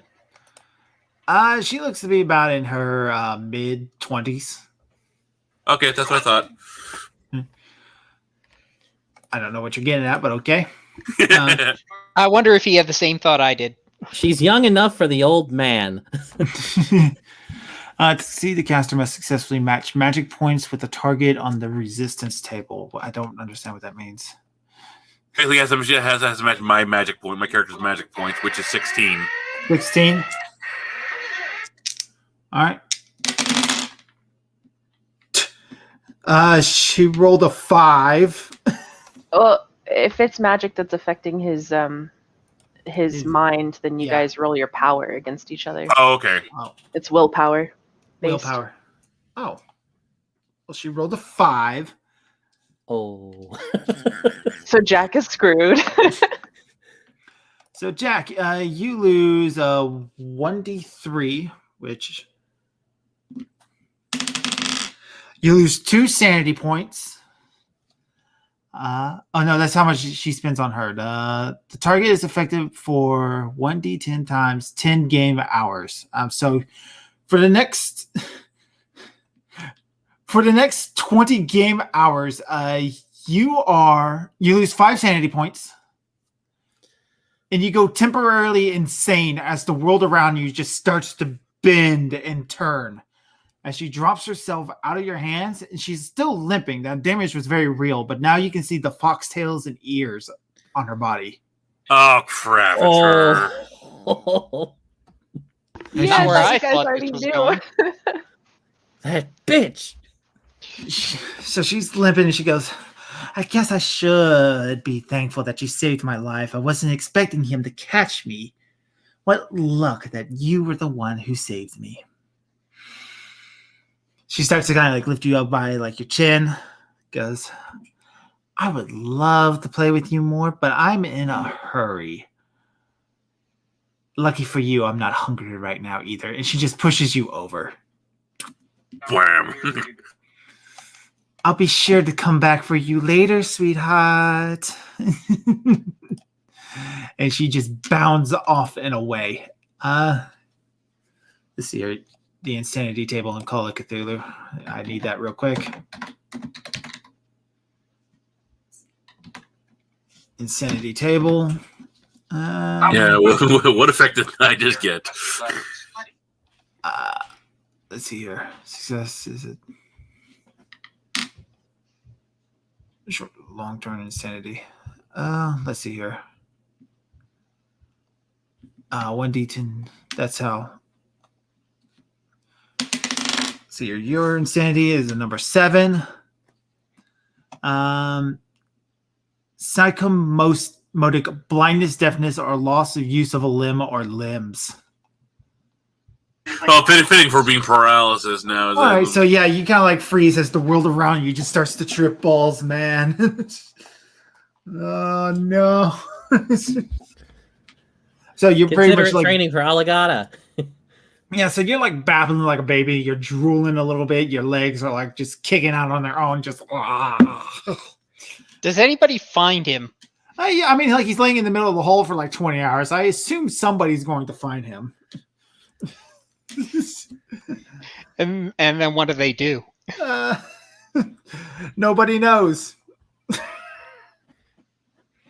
We'll come back to that in a moment when I had time to think about it. But Delancey, you were wanting to go to the amnestic department. Yeah, do I hear any people in there? Yeah, there are a couple of people now moving about as if trying to straighten up their desk, getting back to work. Quite a number of them are really shaken up.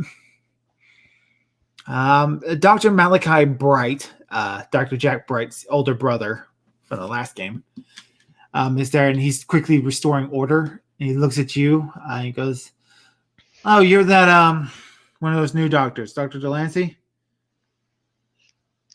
Psychology check.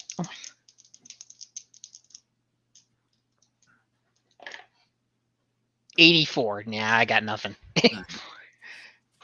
What can I help you with? And I'm just floundering around, both due to my dice and in real life. I was told that somebody had something here for me. You were? Who told you that? Nobody. He kind of laughs and like, I see. So what are you here for? Well, you know who I am. I don't suppose you've read any of crap, I'm blipping that's the shrink's name. I don't suppose you've read any, I don't suppose you've read any of Dr. Glass's paperwork on me. No, I have. Let's go ahead and come take a step in my office real quick, Delancey. And in his, I follow him in. all right, so he takes a seat at his desk, and he has a nice little corner office. All the fanciness around him. You can also see that he has like pictures of quite a few women with children. Quite a few women with children. Like an unreasonable amount of children with an unreasonable amount of women. Yeah, he also has lined up on the wall a variety of different firearms. Anything I recognize in particular? Probably like the AR-15, M16, AK-47. What other guns make it sound like I know what I'm talking about? So the standard issue stuff? Standard issue stuff, yeah. Okay, standard issue wouldn't set off my personal rolls, but the family pictures might. And I actually pass that. He sits down and goes, "Well, Delancey, I don't normally talk about this sort of stuff, but for some reason, I feel like I should." Do I still have my cast? Yeah. I suppose you wanted to talk about this. I hold the cast up. Yeah, so you broke your hand by doing what? Moving a bookshelf? Think you know by now that if you've been around this foundation as long as I've heard, you're You should be aware that we hide things. Yes. And Your you have point- read my file. That's the thing about you, Delancey. And he kind of like shows you his computer screen, turning it around to show you. If you look here, some members are either like known to be affected by memes, memetics. Some of them we either like a history of being affected, are affected, or currently to be affected by memes or other cognitive hazards. As you can see, you're on this list, Delancey, but when I open it up, the data is restricted to level 5 clearance. I suppose you have level 5 clearance. I only have level 4 clearance. The only people who have level 5 clearance are the O5 Council. Hmm. That's why they're the O5. So When not I was- even your brother has it? It's his brother, right? Jack Bright is his brother, yes. Not even your brother? My brother is not a member of the O5 Council, as far as I know. I doubt they ever will. I chuckle at that for reasons that I don't quite get. Kind of like pauses, looks at you, and goes, I assume you probably heard the stories about my little brother, haven't you? Oh, it's his little brother. Yeah, Malachi Bright is the older brother. Okay. And have I? Jack Bright is a celebrity in the Foundation. There's no way you haven't heard of him. Yeah, but have I specifically heard of what happened at Site 17? Probably not. You've more heard of the other crazy antics that he has been involved in, though. Okay, so more of a general history than anything specific. Oh, yeah, you're probably more aware of like the tall tales told about him and everything. Yeah. I'll be honest- Although, oh boy, I get flashes thinking about Dr. Bright, and even though I've apparently never met him, I could picture the face that he's kind of taken.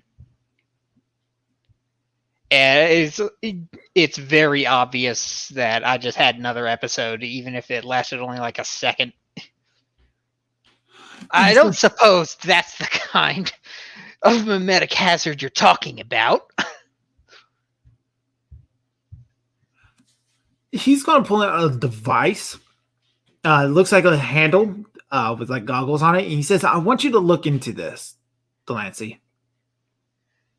Is this some kind of SCP? No, but it's a device that helps me find people who are under the effects of visual mimetics. Basically, I'm going to be making a blueprint of your retinas to see if there's an image burned in them. I go for it. All right, so he has you hold that for a while. And he starts looking at his computer and goes, That's insane. He's going to need to make an insanity roll. Oh, wow. Wow, he rolled a 70 and his sanity is a 55. So, Man, I make Bright's older brother nuts. all right, luckily he only loses 2. So he goes, this is crazy. Delancey, Yeah. you're under the effect of at least 97, 98 different visual mimetics. I don't suppose there's a way to get rid of those and, return to reality so I can do my job. I mean, some of these are probably already been burned out. Some of them, there's no way some of these have been done. I'm seeing a number of repeat patterns. So you have been infected, unaffected, then reinfected throughout the course of your life. Unless you work in the mimetics department, which your transfer to this site is too soon and you're not in this department, there's no way you've been exposed to this much. So what do you recommend? I want to put you through an MRI. Just finally we can get to the bottom of something. You don't know what it's like not to be able to trust what's in your head. Or maybe you do. Trust me, Delancey, I know. I'm going to start doing some research here on my end, see what I can find for you, see what I can dig up, because you're suddenly a very interesting person. Delancey, let me know if anybody in the Foundation starts coming up to talk to you. If you have like any run-ins with any suspicious people, any like weird conversations that might kind of like just seem natural, but something's weird about them. Do you want me to tell you about nobody now or later? That's the second time you brought up nobody. Huh? Wait a minute, you didn't bring up nobody the first time.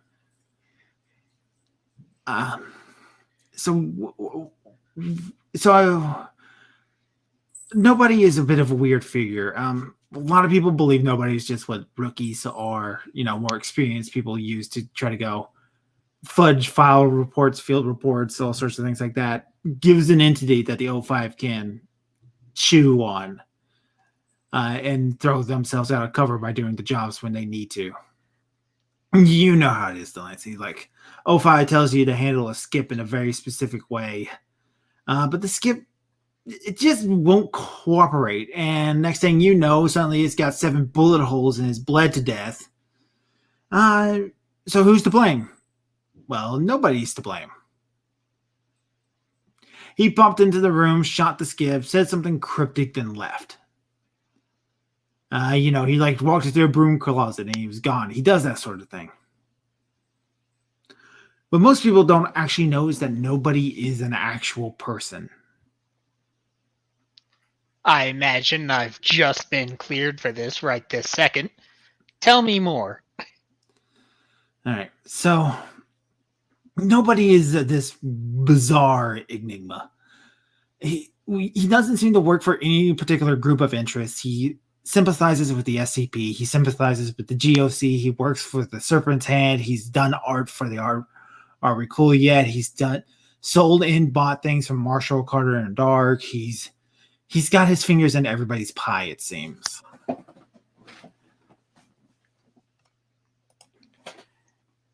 Does he seem to know more than he should? He always seems to know more than he should. It's like he's got O5 clearance or something. He's always digging through things, always popping up places he shouldn't be. I imagine he's not to be trusted. Depends. Depends. Sometimes he's here to help, sometimes he's not helping. We don't know why.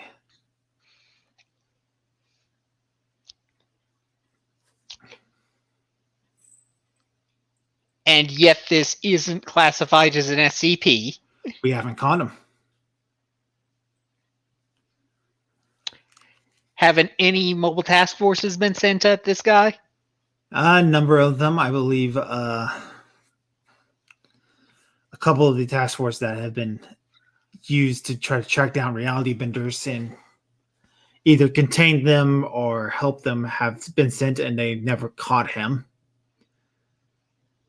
Nobody is one of those figures that always seems to be one step ahead of us. I'll say. Dr. Glass thought that safe in that report you read wasn't real. And yet, nobody managed to pull an SCP out of it. You had an SCP in your safe? 3108. That doesn't sound like a real number.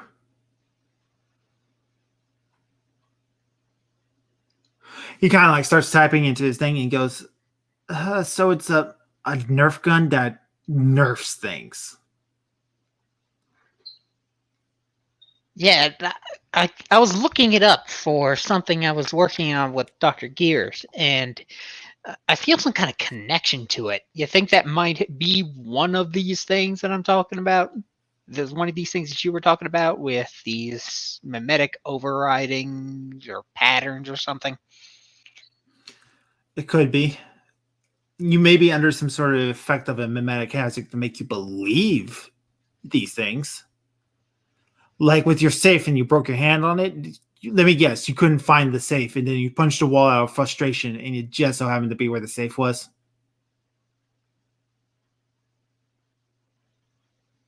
I think I'm gonna have a lot of things to ask you. I want to come see your safe real quick. And he stands up. Come on, let's go. Let's. And I eagerly lead him towards my room, knowing that I finally maybe might be onto something. All right. Eloise, you are going to see Dr. Gears. Indeed. All right. So Dr. Gears has returned to 914, and he's pretty much just filling out paperwork, just making mental examinations of the device, it seems, not putting anything into it right now. Dr. Gears, do you have a moment? Yes. Eloise. Eloise, yes. How can I help you? I was talking to Blake Delancey about the experiments you were running. He said there was something interesting that happened with the telekill alloy, and I was wondering if you could tell me more. Yes, the telekill alloy, when we put it through the, he looks at his notes, the find setting.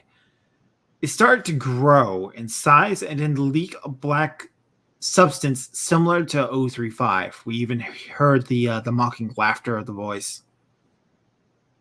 So it is infecting the alloy. So that's your theory too. Yes. Well, I went to talk to 035 the other day, and it was able to read my mind, which didn't make sense to me, except that it mentioned the helmets we wear, and I was wearing one, and I thought, well, maybe that's how it read my mind. I have long since theorized of where Prometheus Labs got the base alloy for the telekill. That's where we recovered the mineral. Prometheus Labs. This is the first I'm hearing of it. Prometheus Labs, they are a robotics company that they are a general science organization that makes products for public and military use. Anomalous technology, mixing magic with science. I see. Their hearts are in the right place, wanting to help people, improve humanity, all that sort of things. However, a number of the objects they make usually are... I'm trying to think of the appropriate word. Half-baked? So, do we have the schematics for how they created this? That is part of the problem. It's made out of a mineral that we haven't been able to define yet. It's not on the periodic table of elements. But they didn't use like any sort of ritual on it, you don't think? It is possible they used a ritual. Like I said, they mix magic with science. Whatever thaumaturgic ritual they used to create the metal, I believe that it is it is essentially they took a steel ingot and performed an elusive mental dream upon it, essentially bleeding psychic energy into it. He starts to think and goes, the lab we recovered it from was in Italy. Italy. That's one of the places where the mask was probably active. At least it was discovered about 5 miles away from where we found the mask in the crypt. I see. So it's possible they used one of the rituals that I found this. 035 had a influence upon it. She's going to pull out the grimoire she got from the library. Just going to take a look at it. He takes it from you. It mentions the mask as well as Dr. Bright's amulet and a lot of, the tragedy of the Hanged King, lots of blood magic, that kind of thing.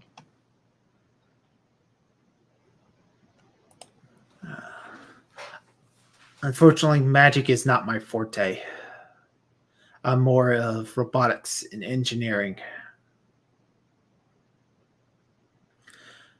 However, I find this very intriguing. Allegata, you said. I believe that is that's 2264. Yes, the world under the Tower of London. Well, at least the door leads to it, and then it's supposed to be somewhere on the edge of a place called Neverwhere. Well, according to the mask, he was one of the lords there, which checks out with the reports we got back from the teams and doctors that went in. They were saying that they learned that one of the lords was supposedly exiled, and, well, apparently that was 035.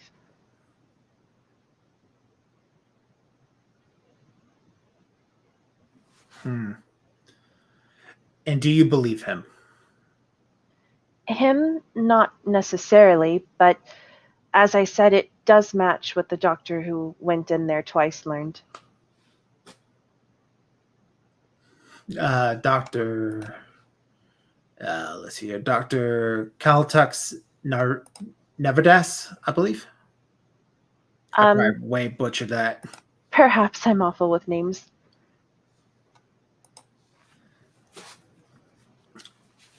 He kind of hands you the book back. Kind of thinking about it. Also, before I forget, Delancey wanted me to give you this. She hands him the proposals. All right. He takes it, looks at the proposal. He walks over to a table where he has a lot of things kind of like just lined up. It's a lot of weird, mundane things. Like he's got a set of car keys on there. Looks like one of those wind-up monkeys with the symbols. Mm-hmm. But the one that he walks up to specifically is like a cloth bundle. And he opens that up, and you can see 3 ingots of the telekill alloy. He picks one up, and he hands it to you. I'd rather not. Sorry, I honestly probably shouldn't have even said all that if that was there.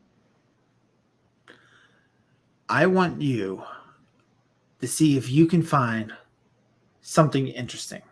You have access to the Wanderer's Library, the largest wealth of knowledge in the multiverse.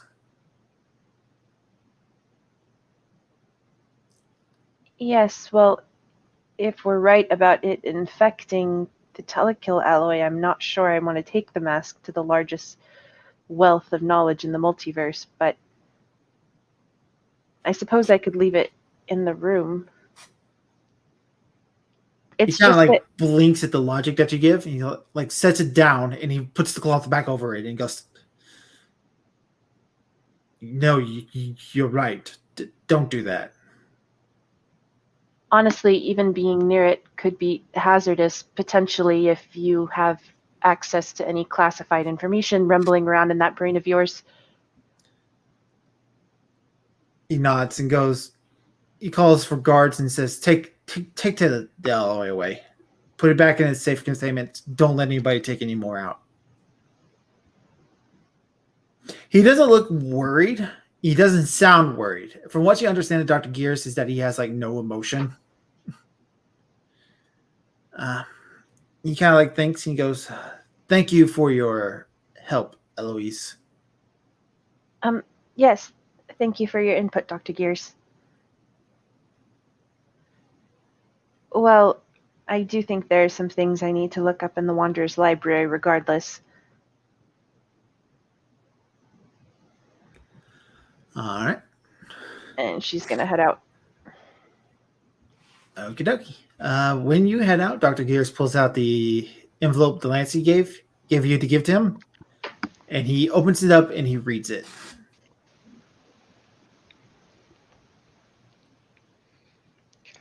Okay, inside he'll see my proposal for the to put in an instance of SCP 049-2, and then give it back to SCP-049 and document his reaction. He And immediately approves the idea.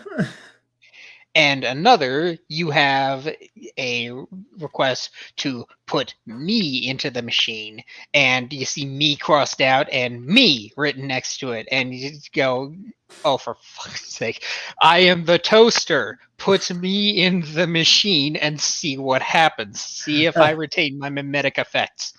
The toaster that forces you to refer to itself in third person. Refer to yourself in third person. And the final page is it's got some formal text, but the rest of it is gobbledygook of recommending combining the results of the Clockwork SCP with SCP-3108. Shoot the target of what you bring out of the machine with the Nerf dart, put it back in, and then see what recursively happens when you keep doing that. And then at the bottom of the page, this hand scroll nonsense. It's like, where the fuck is it? Where the fuck is SCP-3108? I swear to God, when I get my hands on Dr. Glass, I'll wring his neck. We set the table, and then it becomes illegible. Dr. Garris is going to look at that and goes, that man has some serious issues. And that's my recommendation. But he approves of all but shoving the toaster into the Clockwork machine. That would probably potentially destroy an SCP.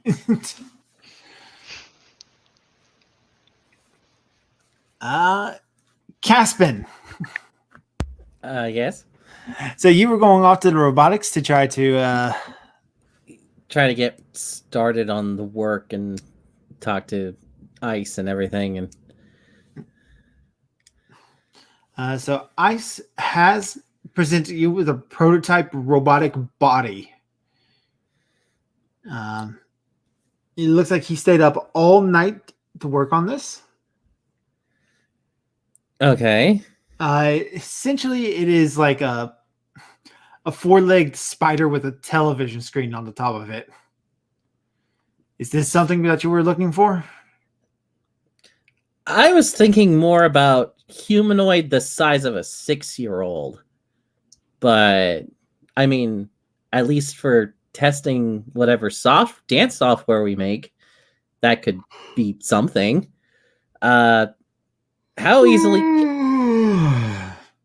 I'm sorry, go ahead. Would you like some coffee? I can go make coffee. I think I would like some coffee.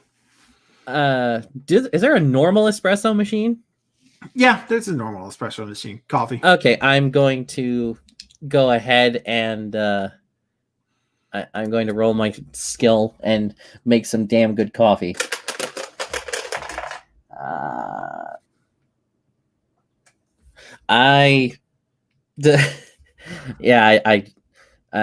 It's been a while. I screwed that up. It's I see watching you struggle making I'm coffee. sorry. It's not your fault. It's that it's just like a normal like coffee maker. It's not like an espresso machine. And it's like, okay, so what do I got to work with? I got cream and I got sugar and I got coffee.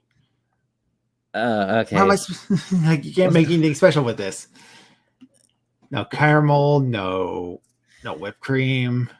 I just like fine, just toss the thing, toss some stuff in, press the button, and just like, all right.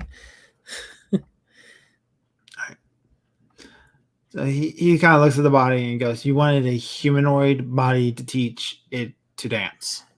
Yeah, I mean, my original idea was, just a adult-sized pair of legs and a torso, just for the first iteration. But then Clef said, make it something easy to punt. So like, all right, we'll just scale down and I can. Does it look like I could be able to break this thing with a bat if necessary? No. Also, what did you make this out of? I made it out of metal. Well, I meant like this looks sturdy and It's made of a hardened plastic with a aluminum frame on the inside. hmm. But you got this okay from Clef. You got this okay from that asshole. Amazingly, yes. God, I hate that motherfucker. He always thinks he's so cool with his attitude and his his two different color eyes and his ukulele. I've barely talked to him, so I reserve no comment. But he is my boss, so I don't want to say anything. Yeah, that's the thing. It's like, how can a guy who lounges around all day suddenly be like the administrator of like one of the biggest sites in the whole foundation? Huh? It doesn't make any sense, does it? I mean, I've tried doing everything that he does, and it's like it doesn't get me anywhere. I've been rude and aggressive. I'm filing paperwork and making robots for people who don't appreciate talent. Well, I appreciate the talent. It just wasn't exactly what I was, Yeah, this isn't exactly what I was looking for, isn't it? Yeah. I've done what Clef does too and eliminated SCPs. Am I not as good enough for Clef anymore? Am I not good enough for you? Is that what it is? Can I just try to like calm him down or charm him and just being like, hey, buddy, you're working hard and whatnot. And some issues. Yes, you may try. I will. Okay, please, for the love of God, work. That is a 5. He's like, you can calm down a little bit with the coffee, and he goes, yeah.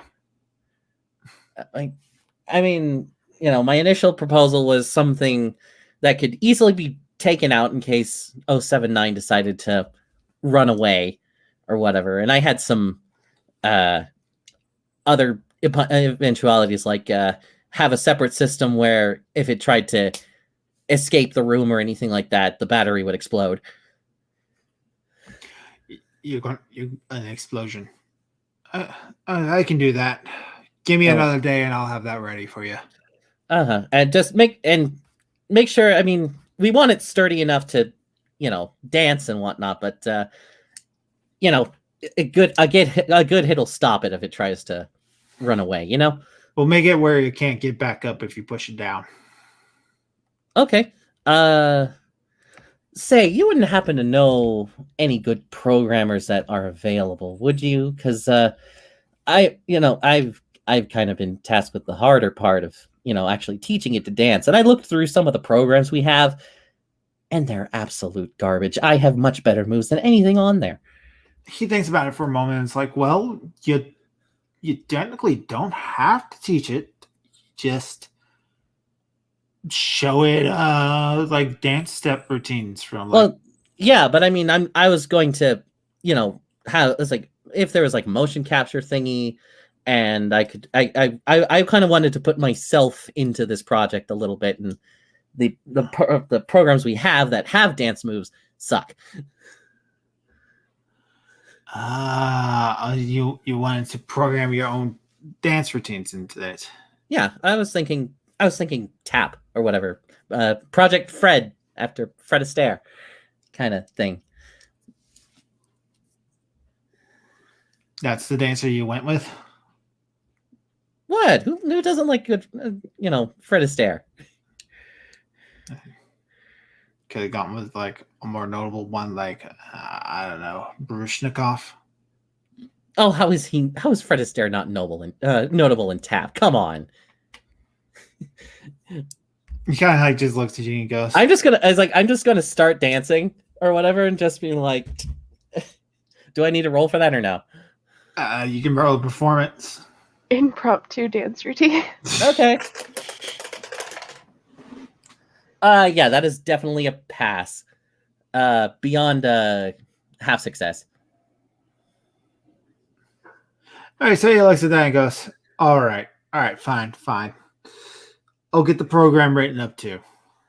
Oh, you were going to do that too? Okay, I thought we were going to get more members to this here. But all right, sure. So, but you gotta sign this for me.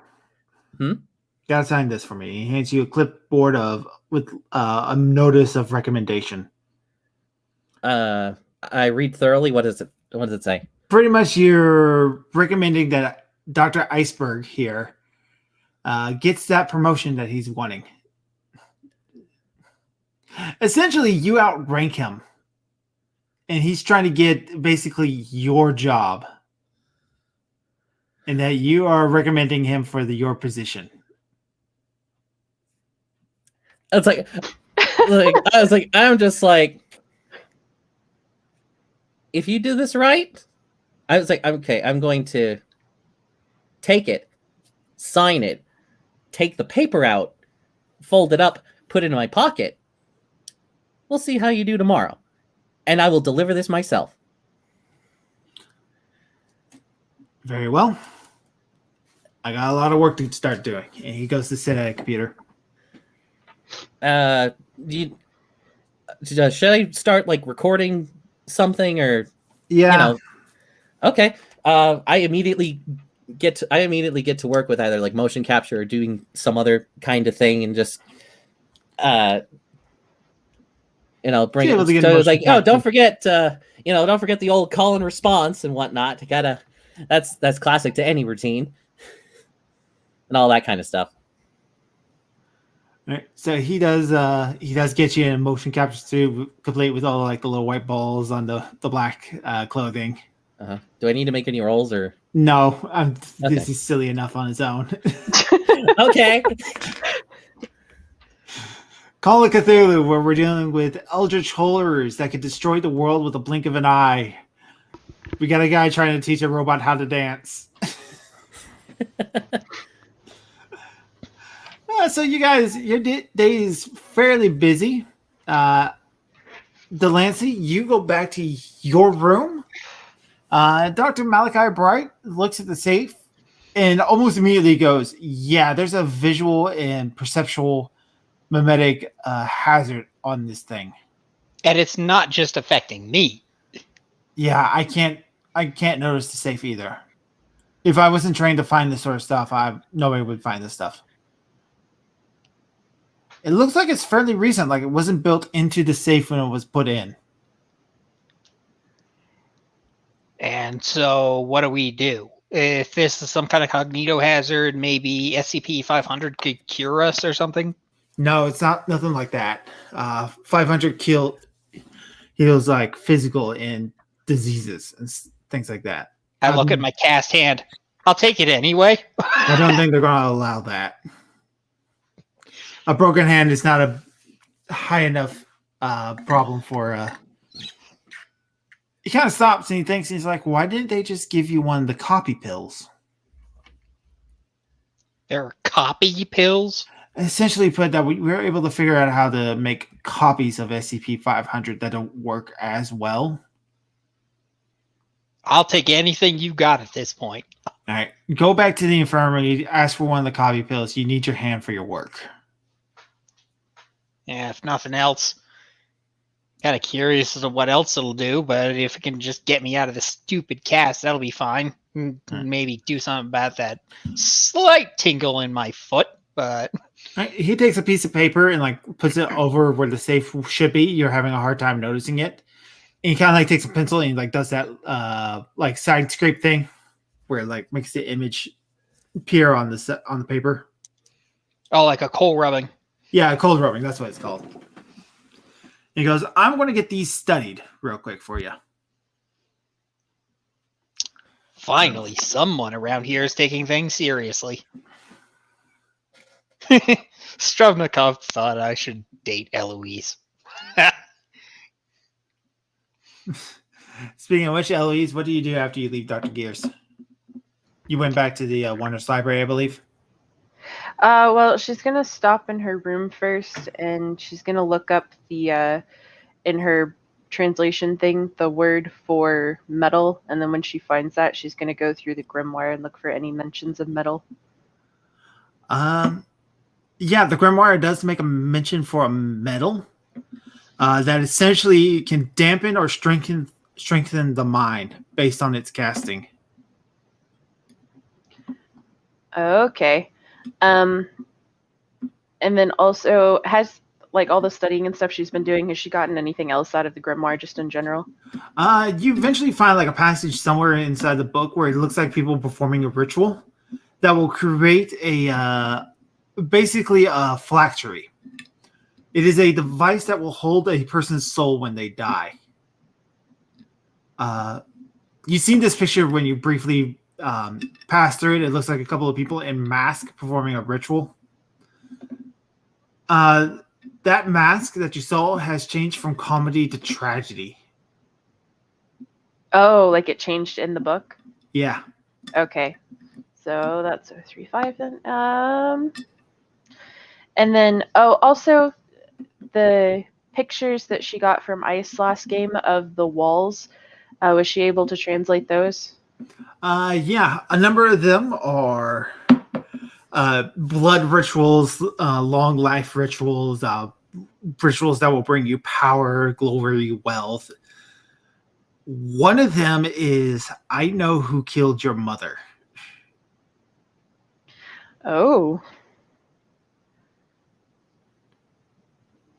Huh.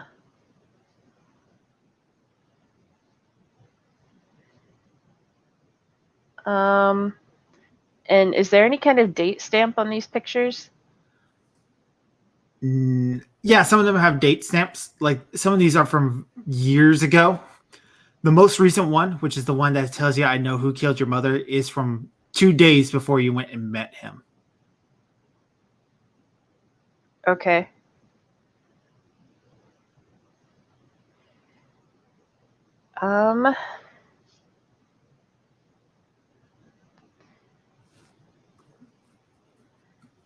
Then honestly, she's probably going to put off going to the library and go to talk to Clef again to try to press him about Aligata.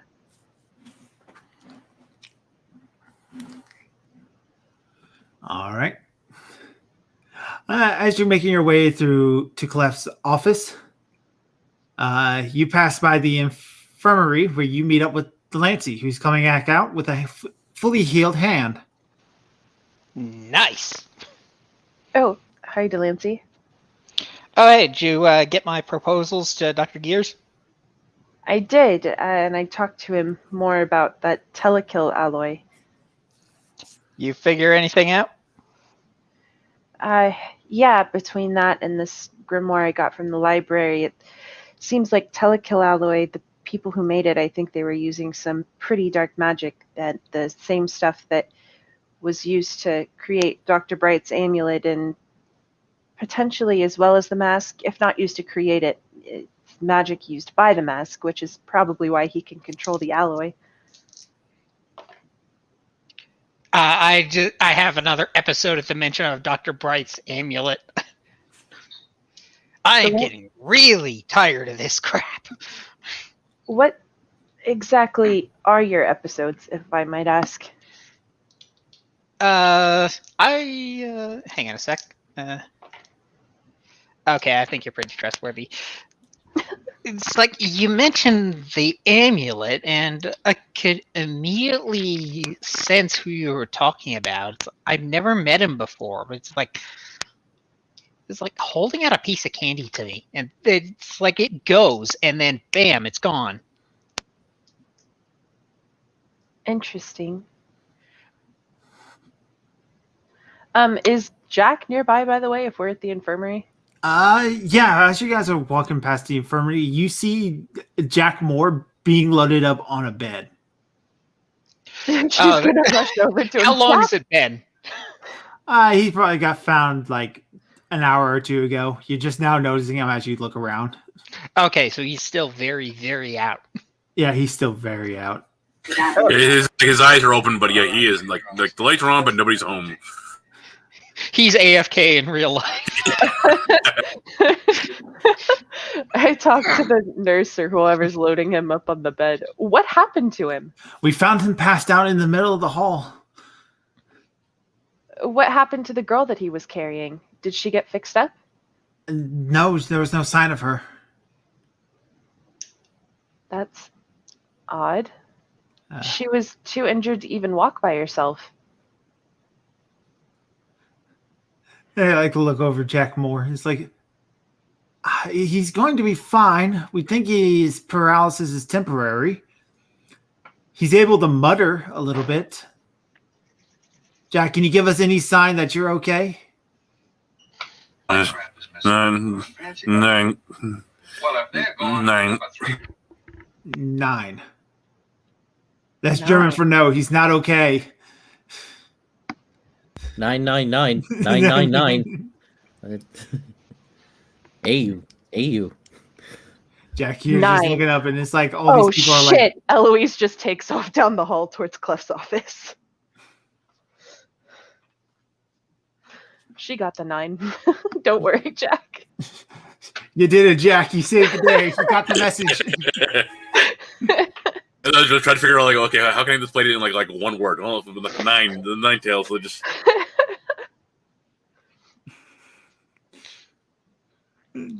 All right, so Be like gummy Eloise- bears. Gummy bears.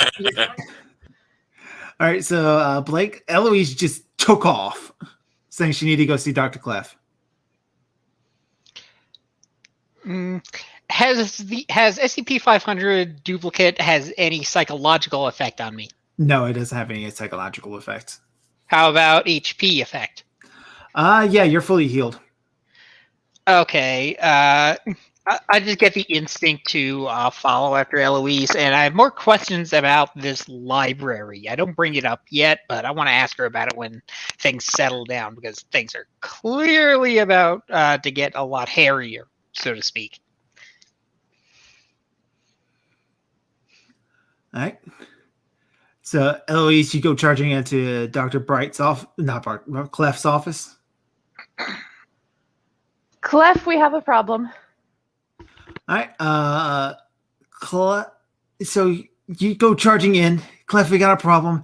The chair turns around, and there is a woman sitting there with fox ears and tail. She smiles at you. Ah. Hello there. Has Delancey made it into the room yet? Yeah, Delancey was right behind you. Oh shit. Okay. When you both come charging in, she gives a wave of her hand, and the doors slam shut.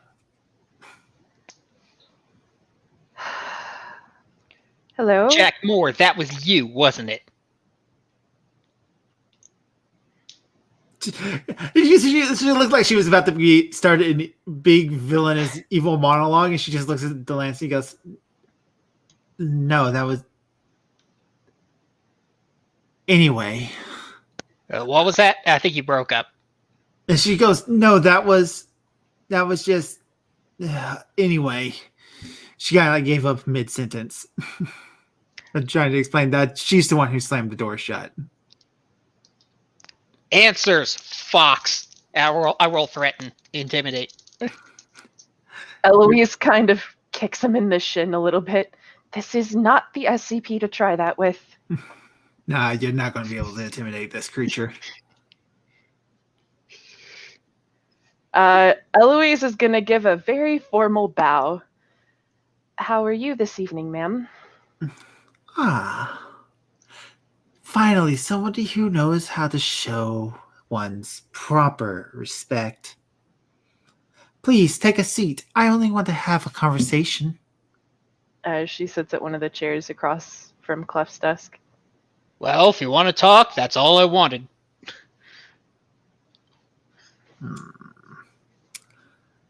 So, you've been doing a lot of research into this 035? Yes, I have. Good, good. Perhaps we could help one another. Oh?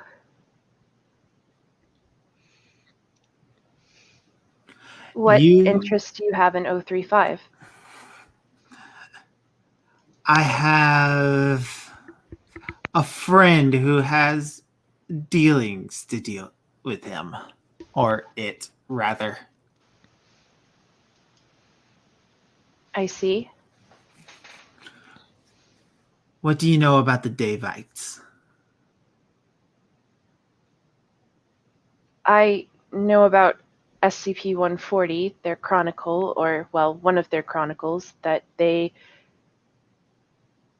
come forward in history, basically, as more of it's written, and that it's theorized that they were the ones that began the Church of the Broken God and the Sarkic cults. Mm-hmm.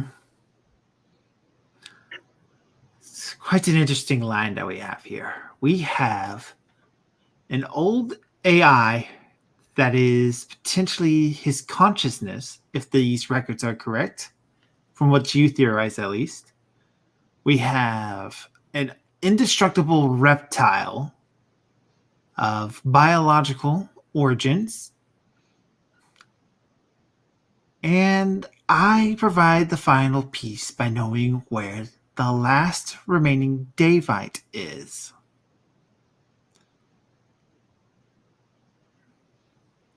I see. And where is that? She will be arriving soon. Me and my partner are making our preparations. Your partner, is she the one with the business with 035? In a sense. 035 has a score to settle with her. Is she... I had one theory about... Is she the one that cursed him, so to speak? In a sense, the ambassador was not very happy when his debt was not collected from her. Of course, the Davites had fallen by that time to the ancient Greeks, I believe. I wonder who was involved in that, thinking he was smarter to play all these different sides together. Now, in order for him to return to his home and restore his own power, he must collect the debt.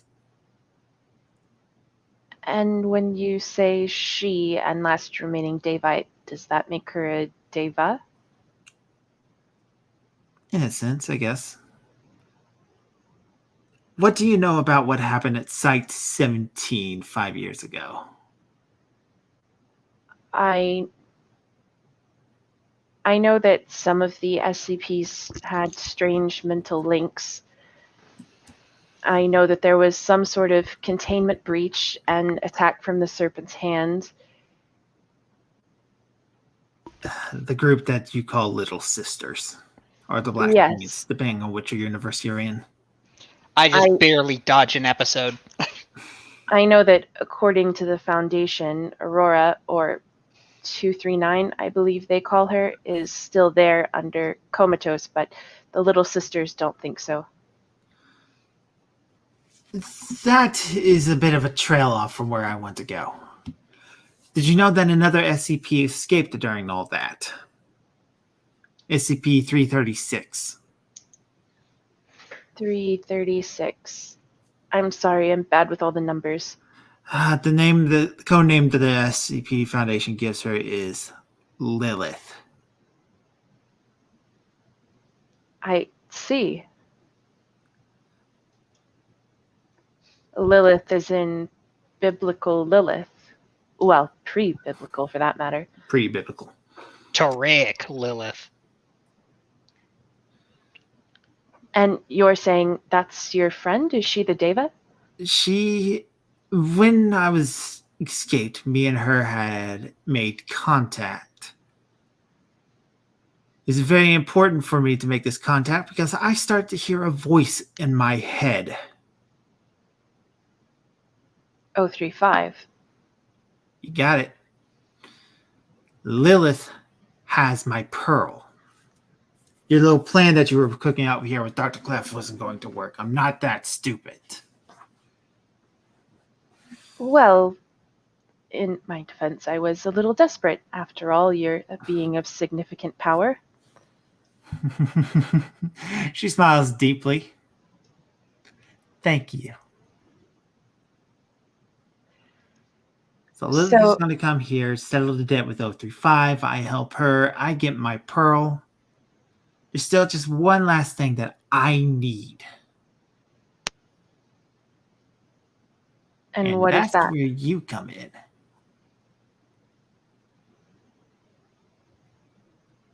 In your room is a way into the Wanderer's library.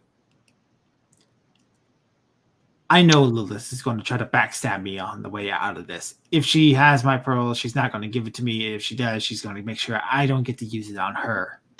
Because I will. That's how we work. What's the Wanderer's Library?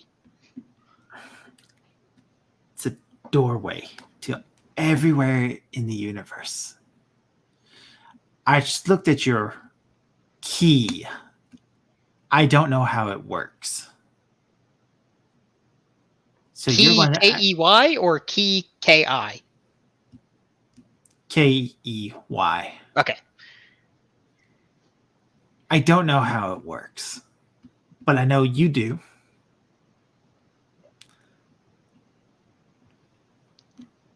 Really? And what do you know? What else do you know? She starts to look at you. You are not involved in this conversation. I'm in the Foundation. I secure, contain, and protect. I'm involved where I need to be. This seems to be a bit of a personality change from you now, doesn't it? You have no idea.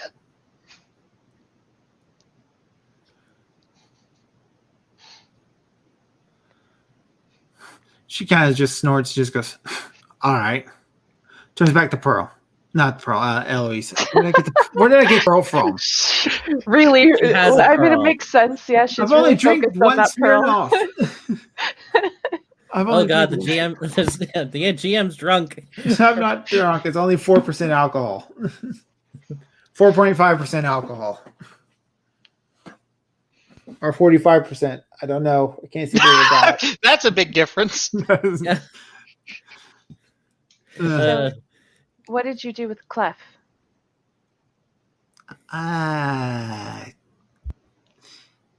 He stepped away for a moment. I see. And does he still retain the ability to step back? I believe so. Well, that's good then. Have you harmed anyone else in the Foundation since breaking containment? I had to put Jack Moore into a nap. But I did notice he is still alive. Unfortunately, I haven't been able to exact proper revenge upon all of you Foundation scum.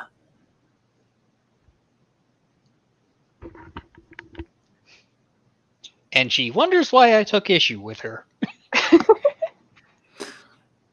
In any case, I want use to your knock or key or portal or way, whatever you refer to it. And if I say no? She looks at Delancey. She holds up her claws. She looks back at you. And what else? I think you're very well aware of what my abilities are. well, time to give her a makeover. No. I wonder how many Foundation members I can kill before I'm stopped this time. I want to try a psychology check.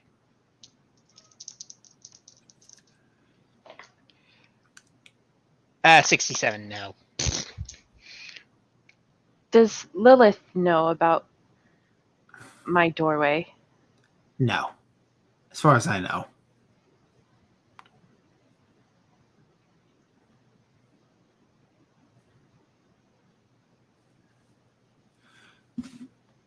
Listen here, Eloise. You're about to be in the middle of two battles of gods. It's going to be a 2v1 showdown between me and Lilith and this mask and whoever he ends up possessing. Undoubtedly, he's going to try to get his hands on 683, that damnable reptile. The chaos that will ensue will be legendary, and thousands of people are going to die.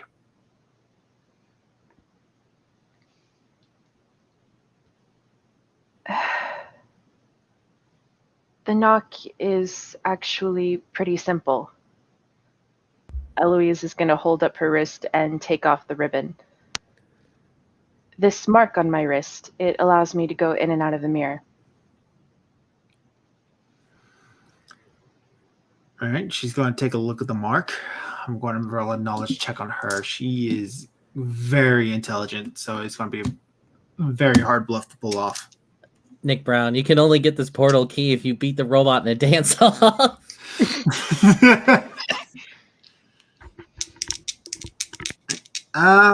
Is there a bluff skill that you have or anything like that?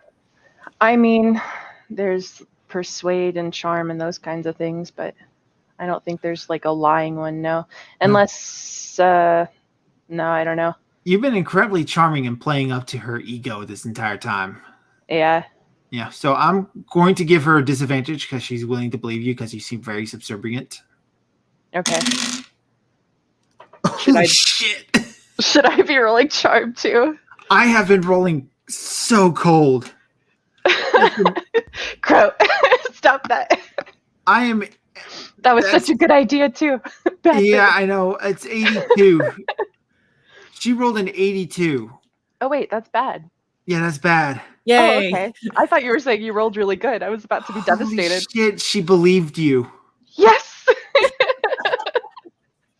For the audience who may not know what's going on, that tattoo on Eloise's wrist holds back some things. Essentially put, she's going to enchain this creature. Yeah, it binds paranormal powers. Really? Yeah. He looks at it and goes, huh.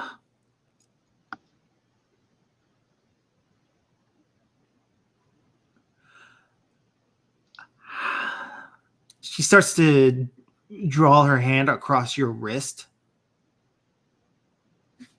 And the mark starts to move away from you and onto her. Oh. Like She's just taking it off or copying it? No, she's like moving it stealing off it. of yours, stealing it, essentially. Oh no. And once it's on, she smiles, and that smile quickly starts to fade away as like the room starts to shift, and you can see Dr. Clef is actually like stuffed up underneath his desk, bound and gagged. And she's like, her form changes from humanoid to that of a fox with 9 tails, as she's like looking at her paws and growling. Delancey, you were threatening her before. Can you actually make good on any of that and restrain her? I got a strength of 60. All right, well, she's still a wild animal, so she's going to bite. I was gonna I say, don't care. Oh god. 20. Eloise is gonna start untying God Clef. damn it, she rolled an 82. I suplex clowns. Ow! No, wait. No, I didn't suplex clowns. I'm always suplexing something, though. So she takes a jump. She tries to go at Eloise, try to bite at her neck for tricking her like this. The Lancey comes in, just like clotheslines this thing, just boom. Like I said, Eloise is trying to untie Clef. All right, so untying Clef, just like doing that, and Clef's like, shotgun, I got a shotgun in the desk. Okay, she runs to grab his shotgun for him and tosses it to him. All right, he takes the shotgun, click, click, just pumps. Wait, don't kill it though. Oh my god, you cannot be serious right now. If you kill it, I get locked out of the library. Like that in the library, like that. I thought the key was the knock was your hair. The knock is, but she was a patron once. If I had And the anything fox to do, just heard you. I mean, how good is that mark? What exactly did it do to her anyway? And why do you have one? Oh, shit. He starts to back away from you.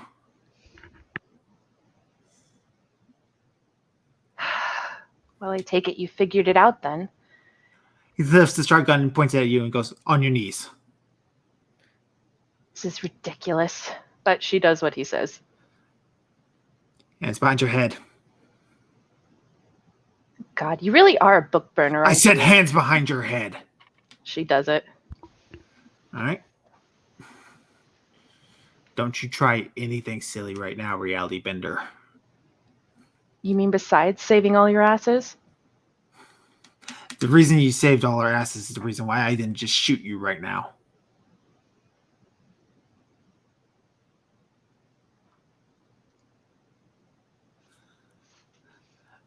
Delancey, you're still over there struggling with the fox. She's going to try to break out of your grasp. So another strength. Yep. 66. That's not good. That's a 17. So she manages to bust out, wiggle out of your grasp there.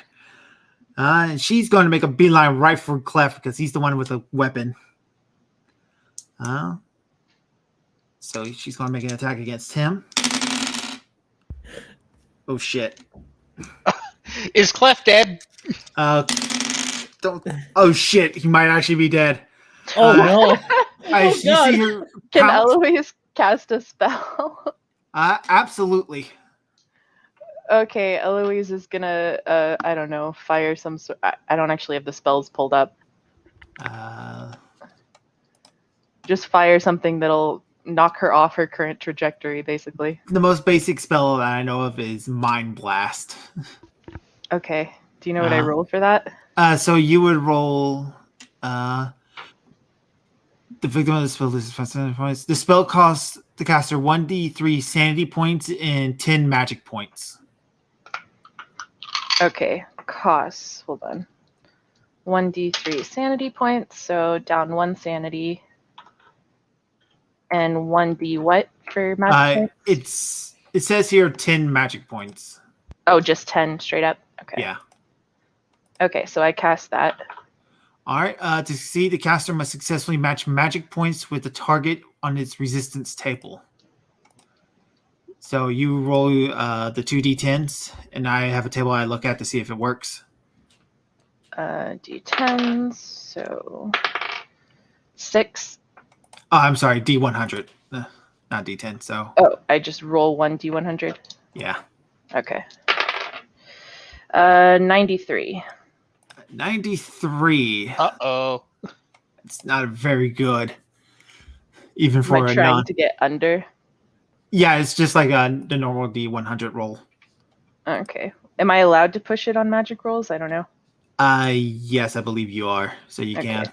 I'm going to then. You can do it. And 22. Much better. 22. Hooray! That's much better. All right. Normally, such spells on her probably would not work because of what she is. Right. However, you tricked her into putting your tattoo on her, so she's technically not a powerful reality bender right now. So she is going to suffer the effects. So she loses 5 sanity points, which is a whole new experience for her. And goes temporarily insane for at least 1 hour. So she gains 1d10 times 10 game hours. So you can roll that if you want to. She rolls what? Sorry. 1d10 times 10. So 20.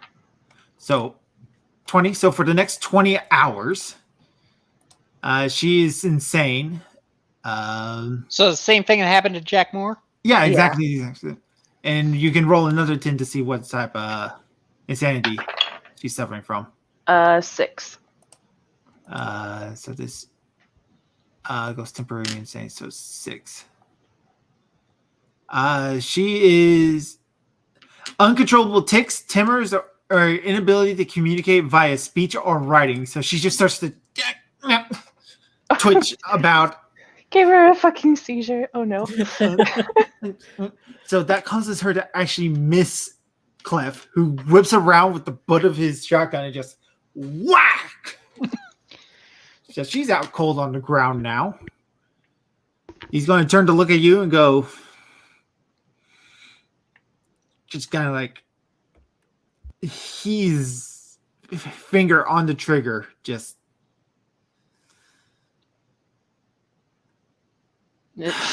She's not moving. She's got her hands back behind her head, but she is glaring at him very openly.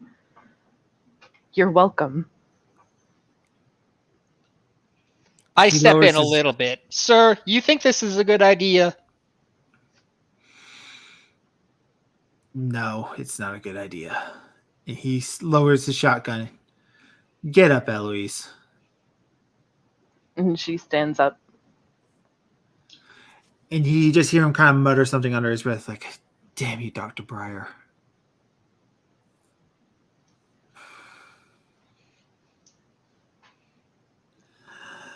All right. I think we're all in I have a agreement. little flicker at that mention of Dr. Breyer. Blue's over there freaking out because he mispronounced the name again. All right. None of that happened. All right. Delancey, I'm going to go get security to take this thing back to her containment. And he kicks the fox. With pleasure. We gonna address anything she said? Absolutely.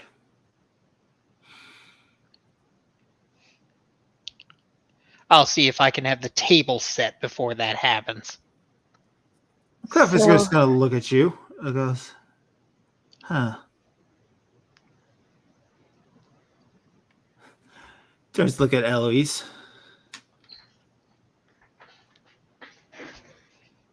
So, Lilith, then.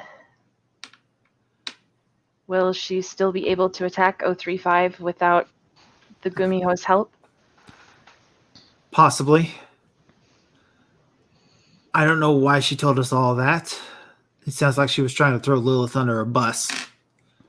In any case, now we're prepared for her.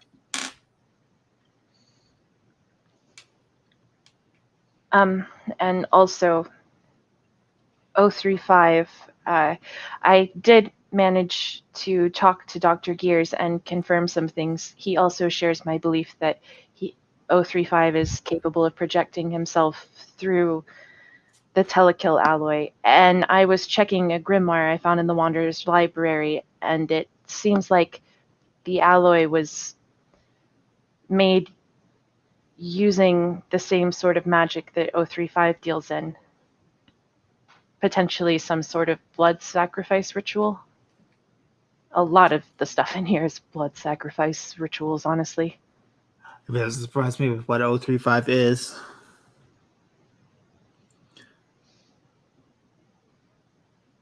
Well, in any case, what the Gumiho said about Lilith, how much of that do you think is true as far as her being a deva and not paying the price to the Hanged King?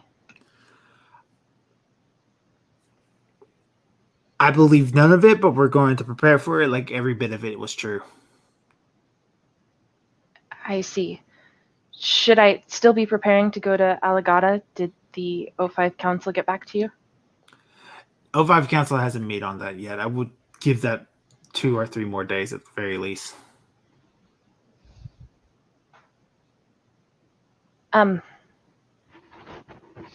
Also, in the spirit of being fully transparent, before I visited 035, he wrote something on his wall that I believe was intended for me. It was several days before I talked to him, so I'm not sure how he got the information, but since he wouldn't have read it from my mind, but he says he knows who killed my mother.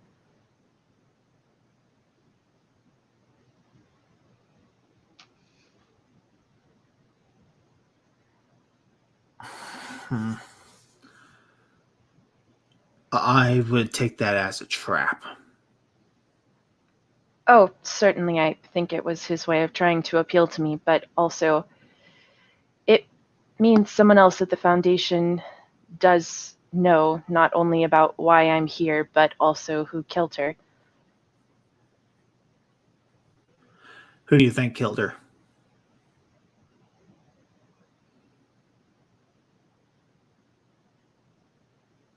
Well, honestly, Book Burner, I had rather assumed it was you. But then you didn't shoot me, so About 5 years ago, I've had a change in heart on how I treat reality benders.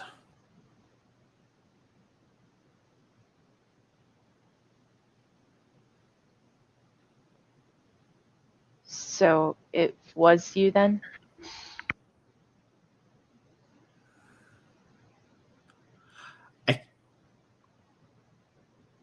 I don't know. There were a lot of missions during that time, and there were more than just one of us working in the Ichabod campaign. So even But if it does it was, make a difference if it was me or not? I just her name and the GOC operative's name. That's all I need, and then I can. No, whatever. It doesn't matter. She's gonna turn to leave.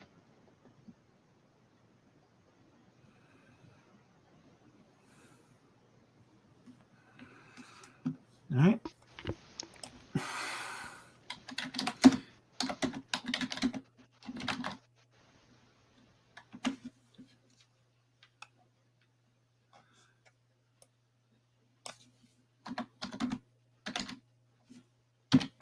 I have a speech Oh. that I've written up that he's going to give another one here. Okay.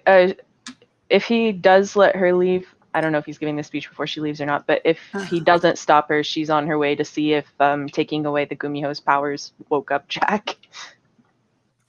So as you get to the door, he's going to say, I was there.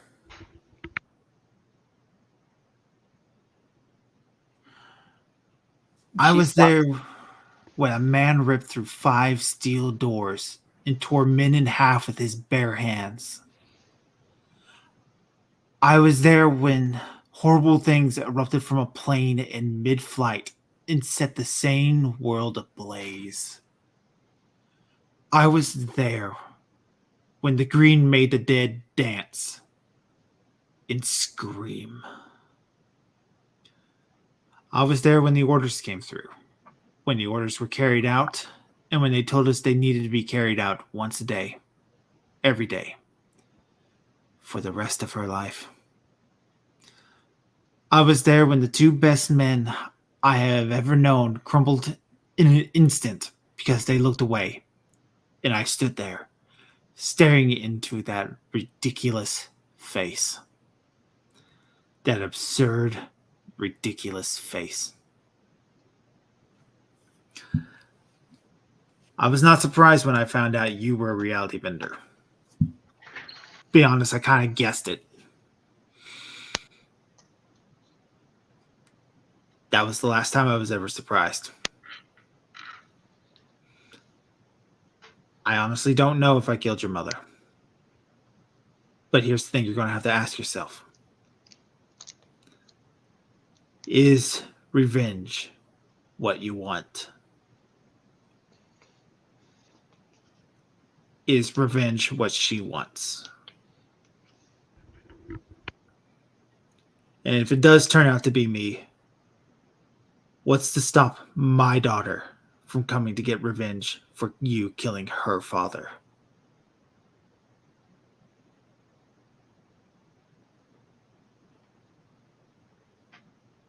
She kind of looks at you and then starts reciting a poem. Their torches are not new to us, though they bring a newer sorrow. When ink was first set to page, the flames were soon to follow. Knowledge is feared, and we are they who keep and hold it sure. So remember, when the burners come. We've seen their kind before. Don't worry, Dr. Clef. It isn't revenge I'm after, or at least not the kind you're afraid of. And she's gonna just leave.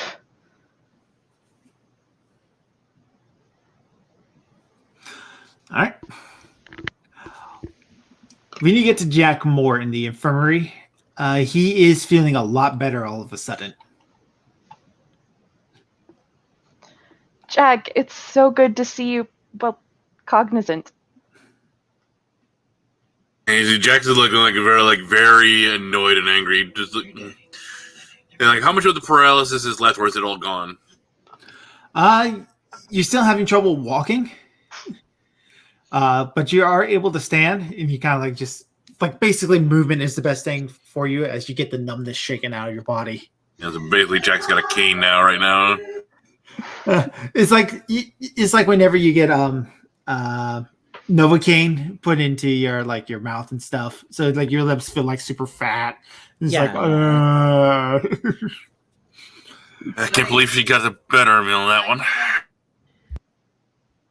Oh, it's fine. She tricked all of us with the old man on the loose. None of us were looking out for other dangers. Yeah, I'm just lucky she wasn't hungry. I could have died. Yes, well, you didn't, so, silver lining. I guess so. So I assume you were able to get what I was able to convey with you, right? Sorry, what was that? You were My able to mic. understand what I was saying during my mumbling. About 9. Yes, well, it was already strange that someone who couldn't walk just up and disappeared, and then, yeah, the 9 definitely cemented it for me. Thank you for that. We found her in Clef's office, of all places, when I went to try to, warn him that there was another containment breach, and, well, one thing led to another, and I don't think she'll be harming anyone for quite some time now. Oh, and I think I'm a reality bender now. I'm sorry, what? It's kind of a long story. It's still been one day, right? I haven't been unconscious for a long time, have I? No, just a couple of hours, as it were. We have one hell of a job. Yeah, you got that right.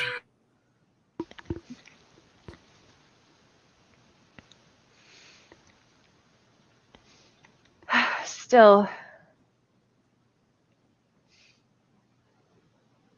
I don't know if this will make it better or worse going into Algata.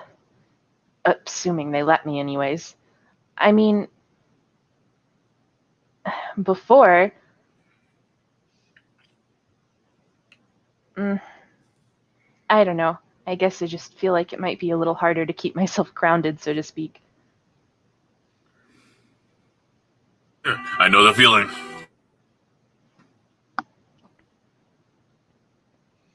Well, Clef didn't shoot me, so that's good. And Whoa. Clef tried to shoot you? of course Clef tried to shoot me. Weren't you listening? I'm a reality bender now. Why would he shoot you over that? Call it old biases. But apparently some girl named Dr. Byron... Well, I guess he's not as biased as he used to be.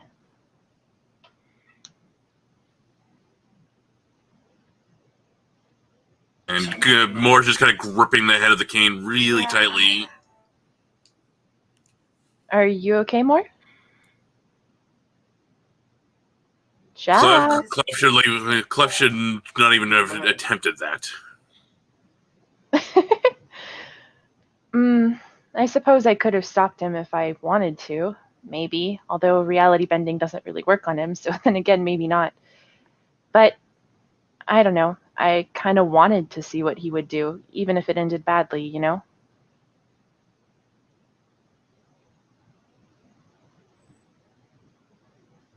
He can be quite crazy in time, and... Well, good thing he's just our boss then, yeah? I suppose so.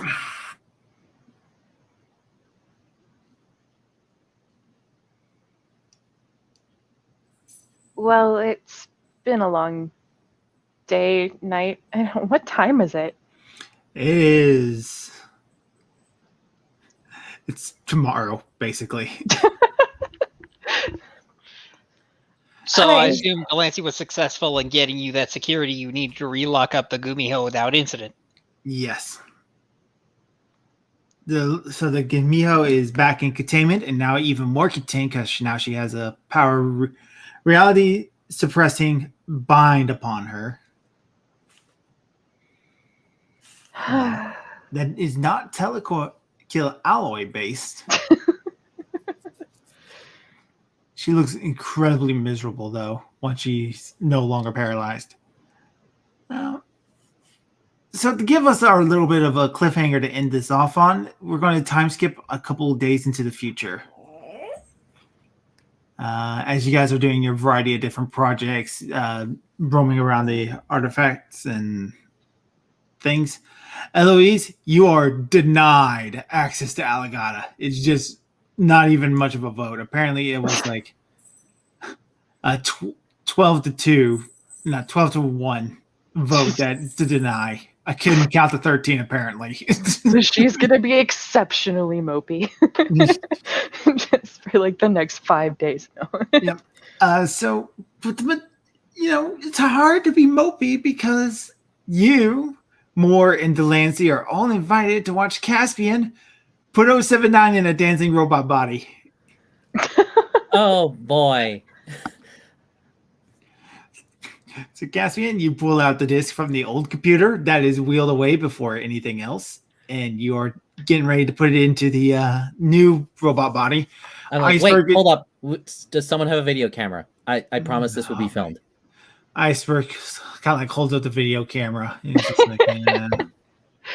Okay, all right. It's Clef's very orders. unenthusiastic. Oh my god! It was Clef's orders. Of course, Clef told you the one to do it. That son of a bitch doesn't know I'm right here, Iceberg.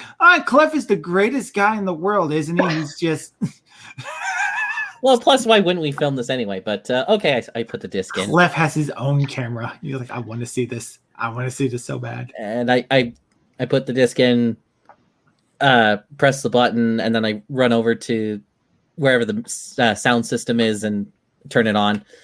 And so 079 slowly starts to lift himself up on the body. This small, like slightly humanoid body shape. Look at himself. He looks over at the sound boost system. I imagine there's some kind of defense between us and him. Yes. yeah. Hello, 079. Just no response. I guess the communication port didn't quite work, but let's just get this underway. And all right, what happens? So you start playing the music. Yep. 079 kind of like just has no response to it whatsoever. Did you remember to give it ears? Yeah, we gave it ears, and it has a communication program. Okay. It has communication hardware. It has a microphone and a speaker system. Okay. Well, maybe it's shy, Caspian. Do a few moves of your own. Show it how it's done. I'm good. Before I do anything else, I'm gonna just like hand over the. If I hadn't done it already, I hand over the recommendation thing to Clef. Just be like, before I forget, here you go. All right, Clef, in one fluid motion, takes the paper, puts it in a just crams it into like a pants pocket. Just. All right, I'm gonna get to a decent part of the music, and then I just start do like a call and response or anything at a good distance away. 079 responds with file not found.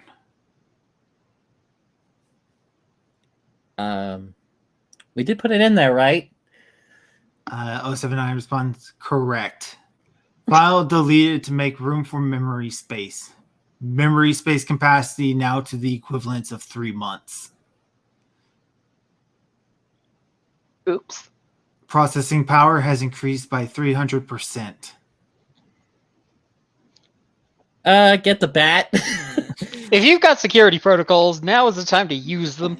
Yes. Knock it the hell over. All right. Cliff, looking with the biggest smile on his face, comes charging in and just like full football kicks this thing. Oh god. And it just goes sailing across the room, crashes against the side wall. It's like, The screen's cracked. There's a big X on it now. damn Cliff it, turns to look at you and goes, "I told you it was a bad idea." well, we could always just take the disc and move it to the. Wait, did the disc get broken after Clef kicked it? Because 079 might be dead now. And no, the disc is totally fine. So he takes the disc out, puts it into the old computer. He goes, Well, work on it more. It after worked. the disc is removed, the broken remains of the robot just start trying to slowly dance on the floor. It's all pathetic. All its programming. It's just like spark. Well, what do you know? Clef can be right now and then. Well, sorry I couldn't get your sock hop or whatever. I was gonna do that next. Oh, it's okay. We can just have a faculty sock hop. Okay. So yeah, about that recommendation. Yeah, give it to him. Cliff is gonna look at you, Caspian, and goes, "You have no idea what you're doing, do you?" Certainly not more than I was expecting when I first took this job. Absolutely. He just kind of stares at you.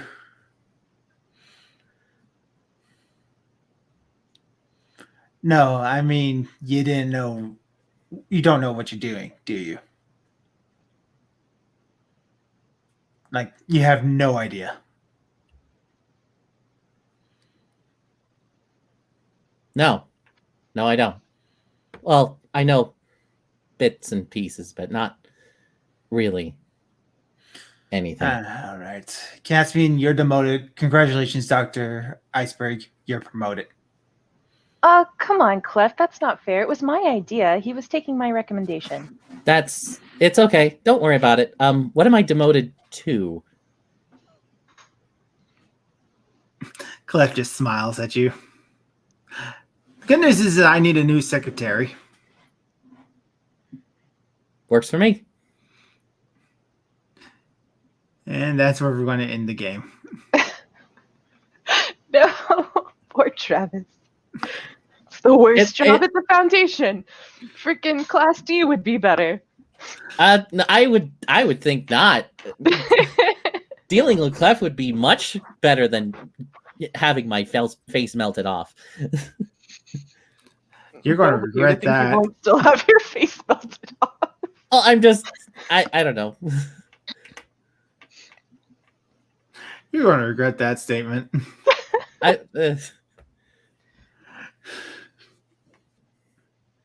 like I'm taking this L. I'm taking this L with yes. This L began with, I know, let's make the robot dance.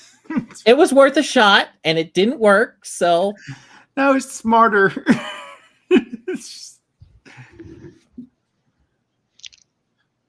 Well, I gave him something to punt.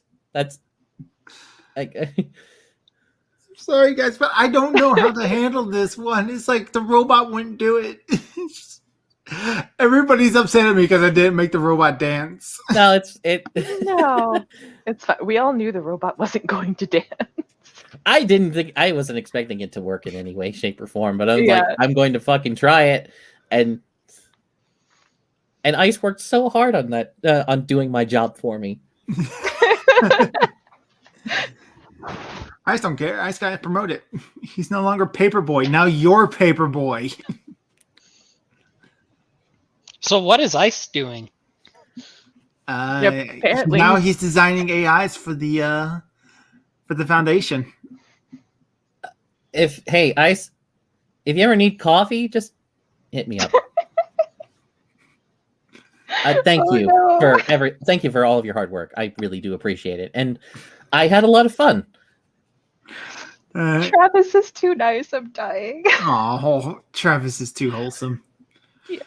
Travis receives the official SCP pat on the back award. I just get the ribbon that says "You tried." No, you actually get a plaque. It's a legit thing. Oh, It's a legit thing.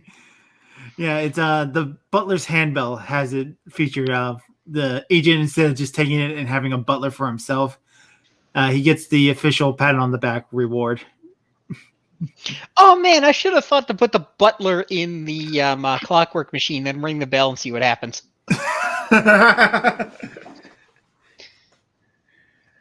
It's now anime butler. He's a battle butler now. It's two butlers, a butler and a maid. Ooh. Anybody else seen Hayate no Gotoku? nope. Oh well, nobody get the reference.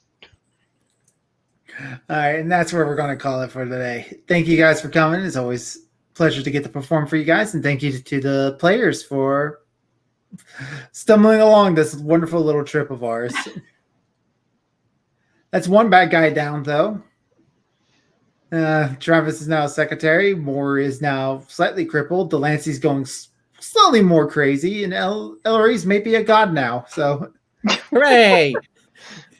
Everything turned out better for everybody. Yep. All right, and that's where we're going to leave it. Thank you guys for coming. I am Dr. Crow. I read a book once, and it's my job to secure, contain, protect. I'll see you guys next time.